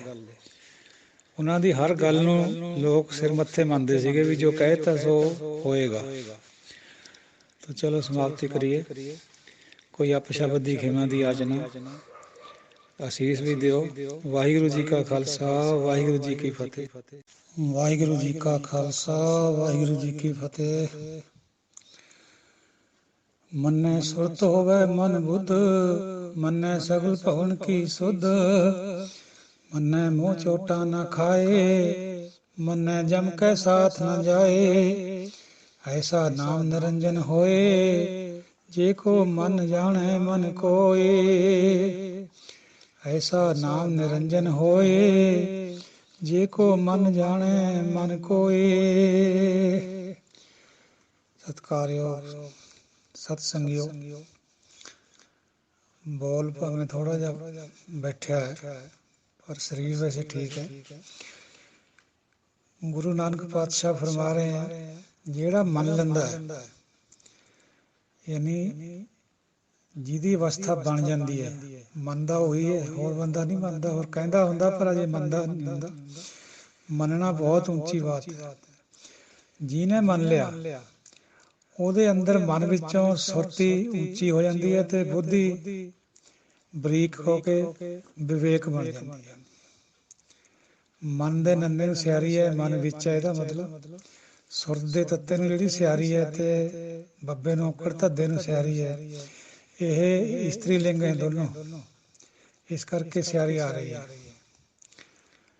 ਔਰ ਪੰਜਾਬੀ ਦਾ ਤਾਂ ਵੈਸੇ ਜਿਹੜਾ ਸ਼ਬਦ ਹੈ ਉਹ ਬੁੱਧੀ ਹੁੰਦਾ ਬਿਹਾਰੀ ਨਾਲ, ਤੇ ਸੰਸਕ੍ਰਿਤ ਦੇ ਵਿੱਚ ਔਰ ਹਿੰਦੀ ਦੇ ਵਿੱਚ ਛੋਟੀ ਈ ਦੇ ਨਾਲ ਲਿਖਿਆ ਜਾਂਦਾ ਹੈ। ਉਸੇ ਤਰ੍ਹਾਂ ਇਹ ਸਿਆਰੀ ਆ ਰਹੀ ਨਾਲ। ਤੋ ਜਿਹੜਾ ਪਰਮਾਤਮਾ ਨੂੰ ਮੰਨਦਾ ਹੈ ਉਹਦੇ ਮਨ ਵਿੱਚੋਂ ਸੁਰਤ ਉੱਚੀ ਪੈਦਾ ਹੁੰਦੀ ਹੈ ਔਰ ਵਿਵੇਕ ਪੈਦਾ ਹੋ ਜਾਂਦਾ ਹੈ। ਮੰਨੈ ਸਗਲ ਭਵਨ ਕੀ ਸੁਧ, ਮੰਨਣ ਵਾਲੇ ਦੇ ਅੰਦਰ ਸਾਰਿਆਂ ਭਵਨਾਂ ਦੀ ਸੋਝੀ ਹੋ ਜਾਂਦੀ ਹੈ। ਮੰਨੈ ਮੂੰਹ ਚੋਟਾ ਨਾ ਖਾਏ, ਜਮਾਂ ਦੀ ਮਾਰ ਨਹੀਂ ਪੈਂਦੀ ਮੂੰਹ ਪਰ। ਜੋ ਜਮ ਆਏ ਕੇਸ ਗਏ ਪਟਕੈ, ਤਾ ਦਿਨ ਕਿਸ਼ਨਾ ਵਸਾਏਗਾ। ਇਹ ਬਾਤ ਨੂੰ ਖਾਸੇ ਸਾਰੇ ਮਿਸ਼ਨਰੀ ਭਰਾ ਕਹਿੰਦੇ ਆ ਵੀ ਨਹੀਂ, ਕੋਈ ਜਮ ਨਹੀਂ ਹੁੰਦਾ, ਕੋਈ ਧਰਮ ਰਾਜ ਨਹੀਂ ਹੁੰਦਾ। ਐਸੀ ਬਾਤ ਨਹੀਂ ਹੈ। ਇਹ ਬਾਰ-ਬਾਰ ਖਿਆਲ ਆ ਰਿਹਾ ਬਾਣੀ ਦੇ ਵਿੱਚ। ਉਹਦੇ ਮੂੰਹ ਦੇ ਉੱਤੇ ਮਾਰ ਨਹੀਂ ਪੈਂਦੀ ਜਿਹੜਾ ਮੰਨ ਲਵੇ। ਮਤਲਬ ਹੈ ਜਮ ਨੇੜੇ ਨਹੀਂ ਆ ਸਕਦਾ। ਨਾ ਹੋ ਨਾ ਤੂੰ ਨਿਕਟ ਨਾ ਜਾਈਏ ਦੂਤ। ਧਰਮ ਰਾਜ ਵੀ ਆਪਣੇ ਦੂਤਾਂ ਨੂੰ ਕਹਿੰਦਾ ਵੀ ਦੇਖਿਓ ਇਹਦੇ ਨੇੜੇ ਨਾ ਚਲੇ ਜਾਓ, ਮੈਨੂੰ ਵੀ ਹੁਕਮ ਨਹੀਂ ਨੇੜੇ ਜਾਣ ਦਾ। ਮੰਨੈ ਜਮ ਕੈ ਸਾਧ ਨਾ ਜਾਏ। ਜਮ ਆਪਣੇ ਨਾਲ ਨਹੀਂ ਲਿਜਾ ਸਕਦੇ ਉਹਨੂੰ। ਉਹ ਜਿਉਂਦੇ ਜੀ ਪਰਮਾਤਮਾ ਵਿੱਚ ਲੀਨ ਹੋ ਜਾਂਦਾ। ਐਸਾ ਨਾਮ ਨਿਰੰਜਨ ਹੋਏ, ਜੇ ਕੋ ਮਨ ਜਾਣੇ ਮਨ ਕੋਏ। ਪਰਮਾਤਮਾ ਦਾ ਨਾਮ ਔਰ ਨਿਰੰਜਨ ਪਰਮਾਤਮਾ ਖੁਦ ਐਸੀ ਵਸਤੂ ਹੈ ਵੀ ਜੇ ਕਿਸੇ ਨੇ ਮਨ ਕਰਕੇ ਉਹਨੂੰ ਮੰਨ ਲਿਆ, ਮਨ ਦੇ ਵਿੱਚ ਉਹਨੂੰ ਮੰਨ ਲਿਆ, ਤਾਂ ਫਿਰ ਉਹਦਾ ਪਾਰ ਉਤਾਰਾ, ਉਹਦੀ 84 ਕੱਟੀ ਜਾਂਦੀ ਹੈ। 84 ਦਾ ਮਤਲਬ ਇਹੀ ਜਿਹੜੀ ਜਮਾ ਵਾਲੀ ਮਾਰ ਹੈ। ਕਾਮ ਕ੍ਰੋਧ ਲੋਭ ਮੋਹ ਹੰਕਾਰ ਉਹਦੇ ਚਲੇ ਜਾਂਦੇ। ਜਿਉਂਦੇ ਜੀ ਪਰਮਾਤਮਾ ਦੇ ਵਿੱਚ ਉਹ ਸਮਾ ਜਾਂਦਾ। ਜਿਹੜਾ ਬਰਗਸਨ ਨੇ ਓਪਨ ਰਿਲੀਜਨ ਦੀ ਥਿਊਰੀ ਦਿੱਤੀ ਹੈ, ਉਹੀ ਗੁਰਬਾਣੀ ਦੇ ਰਹੀ ਹੈ। ਜਾਂ ਇਹ ਕਹੋ ਵੀ ਗੁਰਬਾਣੀ ਵਾਲੀ ਥਿਊਰੀ ਨੂੰ ਬਰਗਸਨ ਵੀ ਮੰਨ ਰਿਹਾ। ਹਾਲਾਂਕਿ ਸਾਡਾ ਦੂਜਾ ਤਬਕਾ ਜਿਹੜਾ ਭਰਾ ਹੈ ਹੋਰ, ਉਹ ਮਰੇ ਤੋਂ ਬਾਅਦ ਮੁਕਤੀ ਕੋਈ ਮੰਨਦੇ ਆ, ਜਿਹਦੇ ਬਾਰੇ ਚ ਬਾਬਾ ਨਾਮਦੇਵ ਜੀ ਨੇ ਫਰਮਾਇਆ ਵੀ ਮੋਏ ਹੋਏ ਜੋ ਮੁਕਤ ਦਿਓਗੇ, ਮੁਕਤ ਨ ਜਾਣੇ ਕੋਇਲਾ। ਜੇ ਮਰੇ ਹੋਏ ਨੂੰ ਮੁਕਤੀ ਦੇ ਵੀ ਦਿੱਤੀ, ਕਿਸੇ ਨੇ ਨਹੀਂ ਦੇਖਣੀ ਮੁਕਤੀ। ਹੁਣ ਮੇਰੇ ਧੱਕੇ ਪਏ ਤੇਰੇ ਨਾਂ ਪਰ, ਮੈਂ ਮੰਦਿਰ ਦੇ ਪਿੱਛੇ ਆ ਕੇ ਤੈਨੂੰ ਯਾਦ ਕਰਦਾ ਬੈਠਾ, ਹੁਣ ਆ ਜਾ। ਔਰ ਆਉਣਾ ਪਿਆ। ਫੇਰ ਦਿਆ ਨਾਮੇ ਕੋ ਦੇਰਾ, ਪੰਡੀਅਨ ਕੋ ਪਿਛਵਾਰ ਲਾ। ਤੋ ਸਾਧ ਸੰਗਤ ਜੀਓ, ਇਹ ਮੰਨਣ ਦੀ ਜਿਹੜੀ ਮਾਨਤਾ ਹੈ ਉਹ ਬਹੁਤ ਜ਼ਿਆਦਾ ਹੈ, ਸੁਣਨੇ ਨਾਲੋਂ ਵੀ ਜ਼ਿਆਦਾ ਮੰਨਣ ਦੀ ਹੈ। ਵਾਹਿਗੁਰੂ ਜੀ ਕਾ ਖਾਲਸਾ, ਵਾਹਿਗੁਰੂ ਜੀ ਕੀ ਫਤਿਹ। ਵਾਹਿਗੁਰੂ ਜੀ ਕਾ ਖਾਲਸਾ, ਵਾਹਿਗੁਰੂ ਜੀ ਕੀ ਫਤਿਹ। ਗੁਰਮੁਖ ਜਨੋਂ, ਅਗਲੀ ਪੌੜੀ ਦੀ ਵਿਚਾਰ ਆਰੰਭ ਕਰ ਰਹੇ ਹਾਂ। ਮੰਨੈ ਮਾਰਗ ਠਾਕ ਨ ਪਾਏ, ਮੰਨੈ ਪਤ ਸਿਉ ਪ੍ਰਗਟ ਜਾਏ। ਮੰਨੈ ਮਗ ਨ ਚੱਲੈ ਪੰਥ, ਮੰਨੈ ਧਰਮ ਸੇਤੀ ਸੰਬੰਧ। ਐਸਾ ਨਾਮ ਨਿਰੰਜਨ ਹੋਏ, ਜੇ ਕੋ ਮਨ ਜਾਣੈ ਮਨ ਕੋਏ। ਐਸਾ ਨਾਮ ਨਿਰੰਜਨ ਹੋਏ, ਜੇ ਕੋ ਮਨ ਜਾਣੈ ਮਨ ਕੋਏ। ਮੰਨੈ ਮਾਰਗ ਠਾਕ ਨ। ਜਿਹੜਾ ਮੰਨ ਲੈਂਦਾ ਹੈ, ਜਿਹੜਾ ਕਬੂਲ ਪੈ ਜਾਂਦਾ ਹੈ ਗੁਰੂ ਦੇ ਦਰ ਦੇ ਉੱਤੇ, ਉਹਦਾ ਰਸਤਾ ਕੋਈ ਨਹੀਂ ਰੋਕ ਸਕਦਾ। ਉਹਨੂੰ ਕੋਈ ਠਾਕ ਨਹੀਂ ਸਕਦਾ ਰਸਤੇ ਨੂੰ। ਕਿਵੇਂ? ਗੁਰੂ ਪਾਤਸ਼ਾਹ ਨੇ ਮੰਨਿਆ, ਤਵੀ ਦੇ ਉੱਤੇ ਬਿਠਾ ਕੇ ਵੀ ਡੁਲਾ ਨਹੀਂ ਸਕੇ। ਚਾਂਦਨੀ ਚੌਕ ਦਾ ਸਾਕਾ ਵਰਤਾ ਕੇ ਵੀ ਡੁਲਾ ਨਹੀਂ ਸਕੇ। ਉਹ ਆਪਣੇ ਮਾਰਗ ਦੇ ਉੱਤੇ ਸਿੱਧਾ ਚੱਲਦਾ ਹੈ, ਨਾ ਉਹਦਾ ਕੋਈ ਰਸਤਾ ਰੋਕ ਸਕਦਾ। ਮੰਨੈ ਪਤ ਸਿਉ ਪ੍ਰਗਟ ਜਾਏ। ਉਹ ਦਰਗਾਹ ਦੇ ਵਿੱਚ ਸੁਰਖਰੂ ਹੋ ਕੇ ਜਾਂਦਾ, ਆਪਣੀ ਇੱਜ਼ਤ ਲੈ ਕੇ ਜਾਂਦਾ। ਇੱਜ਼ਤ ਕਿਹੜੀ? ਜਿਹੜੀ ਦਰਗਾਹ 'ਚ ਪ੍ਰਵਾਨ ਹੁੰਦੀ ਹੈ, ਦੁਨੀਆਦਾਰੀ ਵਾਲੀ ਨਹੀਂ। ਦੁਨੀਆ ਵਿੱਚ ਤਾਂ ਬਥੇਰੀਆਂ ਇੱਜ਼ਤਾਂ ਲੋਕ ਕਰਦੇ, ਰਾਜਿਆਂ ਦੀਆਂ ਵੀ ਕਰਦੇ, ਮਹਾਰਾਜਿਆਂ ਦੀਆਂ ਵੀ ਕਰਦੇ, ਪਰ ਦੂਜੀ ਇੱਜ਼ਤ ਜਿਹੜੀ ਗੁਰੂ ਨੂੰ ਔਰ ਪਰਮਾਤਮਾ ਨੂੰ ਪਿਆਰੀ ਹੈ। ਮੰਨੈ ਮਗ ਨਾ ਚੱਲੈ ਪੰਥ। ਜਿਹੜਾ ਰੱਬ ਨੂੰ ਮੰਨਦਾ ਹੈ ਅੰਦਰ ਤੋਂ, ਉਹ ਕੋਈ ਨਵੇਕਲਾ ਰਸਤਾ ਨਹੀਂ ਚਲਾਉਂਦਾ, ਸਿਰਫ ਪਰਮਾਤਮਾ ਦੇ ਮਾਰਗ ਤੇ ਚੱਲਦਾ। ਦੁਨੀਆਦਾਰੀ ਵਾਲੇ ਜਿਹੜੇ ਮਾਰਗ ਹੈ ਉਹ ਨਹੀਂ ਚਲਾਉਂਦਾ ਫਿਰ ਉਹ ਕੋਈ ਵੀ। ਜਿਵੇਂ ਅੱਜ ਕੱਲ੍ਹ ਪੰਜਾਬ ਦੇ ਵਿੱਚ ਵੀ ਬਹੁਤ ਕੁਛ ਹੋ ਰਿਹਾ, ਕਿੰਨੇ ਡੇਰੇਦਾਰੀ ਹੋਈ ਹੈ। ਉਹ ਸਿਰਫ ਔਰ ਸਿਰਫ ਪਰਮਾਤਮਾ ਦੇ ਰਸਤੇ ਤੇ ਗਾਮਜਨ ਹੁੰਦਾ ਹੈ। ਮੰਨੈ ਧਰਮ ਸੇਤੀ ਸੰਬੰਧ। ਮੰਨਣ ਵਾਲੇ ਦਾ ਸਿਰਫ ਧਰਮ ਦੇ ਨਾਲ ਸੰਬੰਧ ਹੁੰਦਾ ਹੈ, ਹੋਰ ਚੀਜ਼ਾਂ ਦਾ ਖਿਆਲ ਨਹੀਂ ਕਰਦਾ। ਜਿਵੇਂ ਸਿਆਸੀ ਬੰਦੇ ਬਹੁਤ ਕੁਛ ਖਿਆਲ ਕਰਦੇ ਆ, ਆਪਣੀ ਪੋਲੀਟਿਕਸ ਖਾਤਰ ਬਹੁਤ ਕੁਛ ਇੱਧਰ ਉੱਧਰ ਜਾਂਦੇ ਆ। ਐਂ ਵੀ ਕਹਿੰਦੇ ਉੱਪਰੋਂ ਉੱਪਰੋਂ ਬਈ ਸਾਡਾ ਤਾਂ ਜੀ ਸਾਰਿਆਂ ਨਾਲ ਮੇਲ ਜੋਲ ਹੈ। ਇਹ ਦੁਨਿਆਵੀ ਚੀਜ਼ਾਂ ਨੇ। ਜਿਹੜਾ ਧਾਰਮਿਕ ਬੰਦਾ ਅੰਦਰ ਤੋਂ ਮੰਨਣ ਲੱਗ ਪਿਆ ਰੱਬ ਨੂੰ, ਉਹਦਾ ਸਿਰਫ ਔਰ ਸਿਰਫ ਆਪਣੇ ਧਰਮ ਦੇ ਨਾਲ ਸੰਬੰਧ ਹੁੰਦਾ। ਜਿਹੜਾ ਧਰਮ ਕਿਹੜਾ ਹੈ? ਸਗਲ ਧਰਮ ਹੈ, ਸਰਬ ਧਰਮ ਹੈ ਸ੍ਰੇਸ਼ਟ ਧਰਮ, ਹਰ ਕੋ ਨਾਮ ਜਪ ਨਿਰਮਲ ਕਰਮ। ਦੇਖੋ ਸਾਧ ਸੰਗਤ ਜੀ, ਇਹ ਸੁਖਮਨੀ ਸਾਹਿਬ ਦਾ ਵਾਕ ਹੈ, ਮਹਾਵਾਕ ਹੈ। ਇਹਦੇ ਵਿੱਚ ਵੀ ਇੱਕ ਵਿਆਕਰਨ ਘੁੰਡੀ ਲੁਕੀ ਹੋਈ ਹੈ। ਸਰਬ ਧਰਮ ਹੈ ਸ੍ਰੇਸ਼ਟ ਧਰਮ, ਹਰ ਕੋ ਨਾਮ ਜਪ ਨਿਰਮਲ ਕਰਮ। ਸਾਰਿਆਂ ਧਰਮਾਂ ਦੇ ਵਿੱਚੋਂ ਸ੍ਰੇਸ਼ਟ ਧਰਮ ਕਿਹੜਾ ਹੈ? ਸਭ ਤੋਂ ਸ੍ਰੇਸ਼ਟ ਧਰਮ ਹੈ ਹਰੀ ਦਾ ਨਾਮ ਜਪ। ਹਰ ਕੋ ਨਾਮ ਜਪ ਨਿਰਮਲ ਕਰਮ। ਕਰਮ ਦੇ ਮੰਮੇ ਨੂੰ ਔਂਕੜ ਲੱਗੀ ਹੈ। ਇਹ ਜਿਹੜੀ ਔਂਕੜੇ ਦੱਸ ਰਹੀ ਹੈ ਵੀ ਇੱਕੋ ਕਰਮ ਨਿਰਮਲ ਹੈ। ਬਹੁਤਿਆਂ ਦੀ ਗੱਲ ਹੁੰਦੀ ਤਾਂ ਔਂਕੜ ਨਹੀਂ ਸੀ ਆਉਣੀ। ਫਿਰ ਅਰਥ ਇਹ ਵੀ ਹੁੰਦੇ ਆਏ ਆ ਵੀ ਚੰਗੇ ਕਰਮ ਕਰੋ। ਠੀਕ ਹੈ, ਚੰਗੇ ਕਰਮ ਕਰਨੇ ਤਾਂ ਅੱਛੀ ਗੱਲ ਹੈ। ਗੁਰਬਾਣੀ 'ਚ ਹੋਰ ਜਗ੍ਹਾ ਕਈ ਜਗ੍ਹਾ ਫਰਮਾਨ ਆਉਂਦਾ, ਪਰ ਇੱਥੇ ਉਹਦਾ ਅਰਥ ਇਹ ਨਹੀਂ ਹੈ। ਇੱਥੇ ਦਾ ਅਰਥ ਇਹ ਹੈ ਵੀ ਹਰੀ ਦਾ ਨਾਮ ਜਪੋ, ਇਹੀ ਨਿਰਮਲ ਕਰਮ ਹੈ। ਔਰ ਕਾਜ ਤੇਰੇ ਕਿਤੇ ਨਕਾਮ ਮਿਦ ਸਾਧ ਸੰਗਤ ਪਾਜ ਕੇਵਲ ਨਾਮ। ਸੋ ਇਹ ਵਿਆਕਰਨ ਘੁੰਡੀ ਹੈ। ਪਰਮਾਤਮਾ ਦਾ ਨਾਮ ਜਪਣਾ ਹੀ ਸਭ ਤੋਂ ਸ੍ਰੇਸ਼ਟ ਕਰਮ ਹੈ, ਨਾ ਕਿ ਹੋਰ ਜਿਹੜੇ ਰੱਬ ਦੇ ਨਾਮ ਪਰ ਆਪਾਂ ਕਰਦੇ ਹਾਂ। ਅਗਰ ਨਾਮ ਦੇ ਵਿੱਚੋਂ ਇਹ ਕਰਮ ਧਰਮ ਨਿਕਲਦਾ ਹੈ ਫਿਰ ਬਹੁਤ ਵਧੀਆ ਗੱਲ ਹੈ। ਬਿਨਾਂ ਨਾਮ ਤੋਂ ਜੋ ਕਰਦੇ ਹਾਂ ਆਪਾਂ, ਉਹ ਸਫਲਾ ਨਹੀਂ ਹੁੰਦਾ। ਉੱਦਮ ਹੁੰਦਾ ਆਪਣਾ, ਪਰ ਆਪਣੇ ਅੰਦਰੋਂ ਈਗੋ ਨਹੀਂ ਟੁੱਟੀ ਵੀ ਹੁੰਦੀ ਅਜੇ, ਇਸ ਕਰਕੇ ਉਹ ਸਫਲੇ ਨਹੀਂ ਹੁੰਦੇ। ਤੋ ਰੱਬ ਦਾ ਨਾਮ ਜਪਣਾ ਹੀ ਸਭ ਤੋਂ ਸ੍ਰੇਸ਼ਟ ਕਰਮ ਹੈ। ਐਸਾ ਨਾਮ ਨਿਰੰਜਨ ਹੋਏ, ਜੇ ਕੋ ਮਨ ਜਾਣੇ ਮਨ ਕੋਇ। ਐਸਾ ਪਰਮਾਤਮਾ ਦਾ ਨਾਮ, ਪਰਮਾਤਮਾ ਹਰੀ ਵਾਹਿਗੁਰੂ, ਜੇ ਕੋਈ ਉਹਨੂੰ ਮਨ ਕਰਕੇ ਮੰਨ ਲਵੇ, ਉਹਦਾ ਪਾਰ ਉਤਾਰਾ ਹੋ ਜਾਂਦਾ। ਇਹ ਉੱਪਰਲੀ ਜਿਹੜੀ ਅਵਸਥਾ ਬਣੀ ਦੱਸੀ ਹੋਈ ਹੈ ਪੌੜੀ ਦੇ ਵਿੱਚ ਗੁਰੂ ਮਹਾਰਾਜ ਪਾਤਸ਼ਾਹ ਨੇ, ਉਹ ਮੰਨਣ ਨਾਲ ਹੁੰਦੀ ਹੈ। ਮੰਨਣ ਨਾਲ ਸਭ ਕੁਝ ਪ੍ਰਾਪਤ ਹੁੰਦਾ ਹੈ। ਅਗਰ ਸਿਰਫ ਬਾਹਰਲਾ ਕਰਮ ਕਰਿਆ ਜਾਂਦਾ, ਮੰਨਦਾ ਨਹੀਂ ਹੈ ਬੰਦਾ, ਉੱਪਰੋਂ ਕਰਦਾ, ਫਿਰ ਪ੍ਰਾਪਤੀ ਨਹੀਂ ਹੁੰਦੀ। ਤੋ ਸਾਧ ਸੰਗਤ ਜੀ ਦਿਓ ਆਗਿਆ, ਕੋਈ ਅਪਸ਼ਬਦ ਦੀ ਖਿਮਾ ਦੀ ਆਚਨਾ। ਵਾਹਿਗੁਰੂ ਜੀ ਕਾ ਖਾਲਸਾ, ਵਾਹਿਗੁਰੂ ਜੀ ਕੀ ਫਤਿਹ। ਵਾਹਿਗੁਰੂ ਜੀ ਕਾ ਖਾਲਸਾ, ਵਾਹਿਗੁਰੂ ਜੀ ਕੀ ਫਤਿਹ। ਸਤਿਗੁਰਾਂ ਦੀ ਪਾਵਨ ਚਰਨਾਂ ਦੀ ਧੂੜੀ, ਪਿਆਰੀ ਸਾਧ ਸੰਗਤ ਜੀਓ, ਆਓ ਅਗਲੀ ਵਿਚਾਰ ਸ਼ੁਰੂ ਕਰੀਏ। ਮੰਨੈ ਭਾਵੇਂ ਮੋਖ ਦੁਆਰ, ਮੰਨੈ ਪਰਵਾਰੈ ਸਾਧਾਰ। ਮੰਨੈ ਤਰੈ ਤਾਰੇ ਗੁਰ ਸਿੱਖ, ਮੰਨੈ ਨਾਨਕ ਭਵੈ ਨਾ ਭਿਖ। ਐਸਾ ਨਾਮ ਨਿਰੰਜਨ ਹੋਏ, ਜੇ ਕੋ ਮਨ ਜਾਣੈ ਮਨ ਕੋਇ। ਐਸਾ ਨਾਮ ਨਿਰੰਜਨ ਹੋਏ, ਜੇ ਕੋ ਮਨ ਜਾਣੈ ਮਨ ਕੋਇ।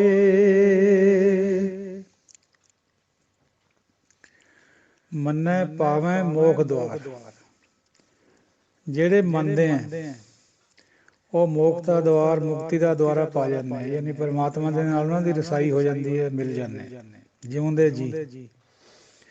ਮੰਨੈ ਪਰਵਾਰੈ ਸਾਧਾਰ, ਉਹ ਆਪਣੇ ਪਰਿਵਾਰ ਨੂੰ ਵੀ ਉਧਾਰ ਲੈ ਜਾਂਦੇ। ਜਿਵੇਂ ਕਬੀਰ ਜੀ ਕਹਿੰਦੇ ਆ ਵੀ ਮੈਂ ਮਗਰ ਦੀ ਧਰਤੀ ਤੇ ਚਲਿਆ ਗਿਆ, ਆਪਣੇ ਪਰਿਵਾਰ ਨੂੰ ਵੀ ਨਾਲ ਲੈ ਕੇ। ਦੁਨੀਆ ਵਾਲਿਓ ਆ ਦੇਖ ਲਓ, ਤੁਸੀਂ ਤਾਂ ਕਹਿੰਦੇ ਵੀ ਮਗਰ ਜਾ ਕੇ ਖੋਤੇ ਦੀ ਜੂਨ ਚ ਪੈਂਦਾ ਬੰਦਾ, ਤੇ ਕਾਸ਼ੀ ਵੀ ਜੇ ਸਰੀਰ ਛੱਡਦਾ ਤਾਂ ਉਹਨੂੰ ਸਦਗਤੀ ਪ੍ਰਾਪਤ ਹੁੰਦੀ ਹੈ, ਸਵਰਗ ਮਿਲਦਾ। ਪਰ ਦੁਨੀਆ ਵਾਲਿਓ ਦੇਖ ਲਓ, ਮੈਂ ਮਗਰ ਦੇ ਜਾ ਕੇ ਬੈਠ ਗਿਆ ਅਖੀਰ ਦੇ ਟਾਈਮ, ਤੁਹਾਡਾ ਤੰਗ ਕਰਿਆ ਹੋਇਆ, ਬਨਾਰਸ ਚੋਂ ਕੱਢਿਆ ਹੋਇਆ। ਮੇਰਾ ਸਾਰਾ ਪਰਿਵਾਰ ਵੀ ਮੇਰੇ ਨਾਲ ਪਰਮਾਤਮਾ ਦੇ ਚਰਨਾਂ ਵਿੱਚ ਜਾ ਰਿਹਾ। ਔਰ ਮੰਨਣ ਵਾਲੇ ਦੀਆਂ ਤਾਂ 21 ਕੁਲੀਆਂ ਦਾ ਆਧਾਰ ਹੋ ਜਾਂਦਾ। ਮੰਨੈ ਤਰੈ ਤਾਰੇ ਗੁਰ ਸਿੱਖ, ਜਿਹੜਾ ਉਹਨੂੰ ਮੰਨਦਾ ਹੈ, ਜਿਹਨੇ ਉਹ ਮੰਨ ਲਿਆ ਅੰਦਰ ਤੋਂ, ਆਪ ਵੀ ਤਰਦਾ ਹੈ ਔਰ ਉਹ ਗੁਰੂ ਸਿੱਖ ਨੂੰ ਵੀ ਤਾਰ ਲੈ ਜਾਂਦਾ। ਇਹ ਗੁਰਸਿੱਖ ਇਸ ਤਰ੍ਹਾਂ ਵਿਚਾਰ ਨਹੀਂ ਇੱਥੇ ਹੋ ਸਕਣੀ ਇਹਦੀ ਵੀ ਗੁਰੂ ਦੇ ਸਿੱਖ ਨੂੰ ਤਾਰ ਲੈਂਦਾ, ਨਹੀਂ, ਕਿਉਂਕਿ ਰਾਰੇ ਨੂੰ ਔਂਕੜ ਲੱਗੀ ਹੋਈ ਹੈ, ਇਹ ਨਾਉਨ ਹੈ। ਜੇ ਗੁਰੂ ਦੇ ਸਿੱਖ ਵਾਲੀ ਗੱਲ ਹੁੰਦੀ ਤਾਂ ਰਾਰੇ ਨੂੰ ਔਂਕੜ ਨਹੀਂ ਸੀ ਫਿਰ ਉਰੇ ਆਉਂਦਾ। ਇਹਦਾ ਭਾਵ ਇਹੀ ਬਣਦਾ ਵੀ ਜਿਹੜਾ ਮੰਨਦਾ ਹੈ ਉਹ ਆਪ ਵੀ ਤਰਦਾ ਹੈ ਔਰ ਉਹ ਗੁਰੂ ਸਿੱਖ ਨੂੰ ਵੀ ਤਾਰ ਲੈ ਜਾਂਦਾ ਹੈ, ਕਿਉਂਕਿ ਗੁਰੂ ਹੁੰਦਾ ਹੀ ਕੌਣ ਹੈ? ਜਿਹੜਾ ਉਹਨੂੰ ਮੰਨ ਲਵੇ। ਮੰਨੈ ਨਾਨਕ ਭਵੈ ਨਾ ਭਿਖ, ਇਹ ਬਹੁਵਚਨਕ ਕਿਰਿਆ ਹੈ। ਭਵੈ ਭਾਉਂਦੇ ਹਨ, ਉਹ ਭਿੱਖਿਆ ਵਾਸਤੇ ਮੰਗਦੇ ਨਹੀਂ ਫਿਰਦੇ, ਫਿਰ ਉਹ ਦਾਤੇ ਬਣ ਜਾਂਦੇ ਨੇ। ਲੋਕ ਉਹਨਾਂ ਦੇ ਕੋਲੋਂ ਆਉਂਦੇ ਮੰਗਣ ਵਾਸਤੇ, ਆਪ ਨਹੀਂ ਉਹ ਮੰਗਦੇ ਕਿਸੇ ਤੋਂ। ਐਸਾ ਨਾਮ ਨਿਰੰਜਨ ਹੋਏ, ਜੇ ਕੋ ਮਨ ਜਾਣੈ ਮਨ ਕੋਇ। ਇਹ ਤਾਂ ਵਿਚਾਰ ਪਹਿਲਾਂ ਆ ਲਈ ਕਈ ਵਾਰ।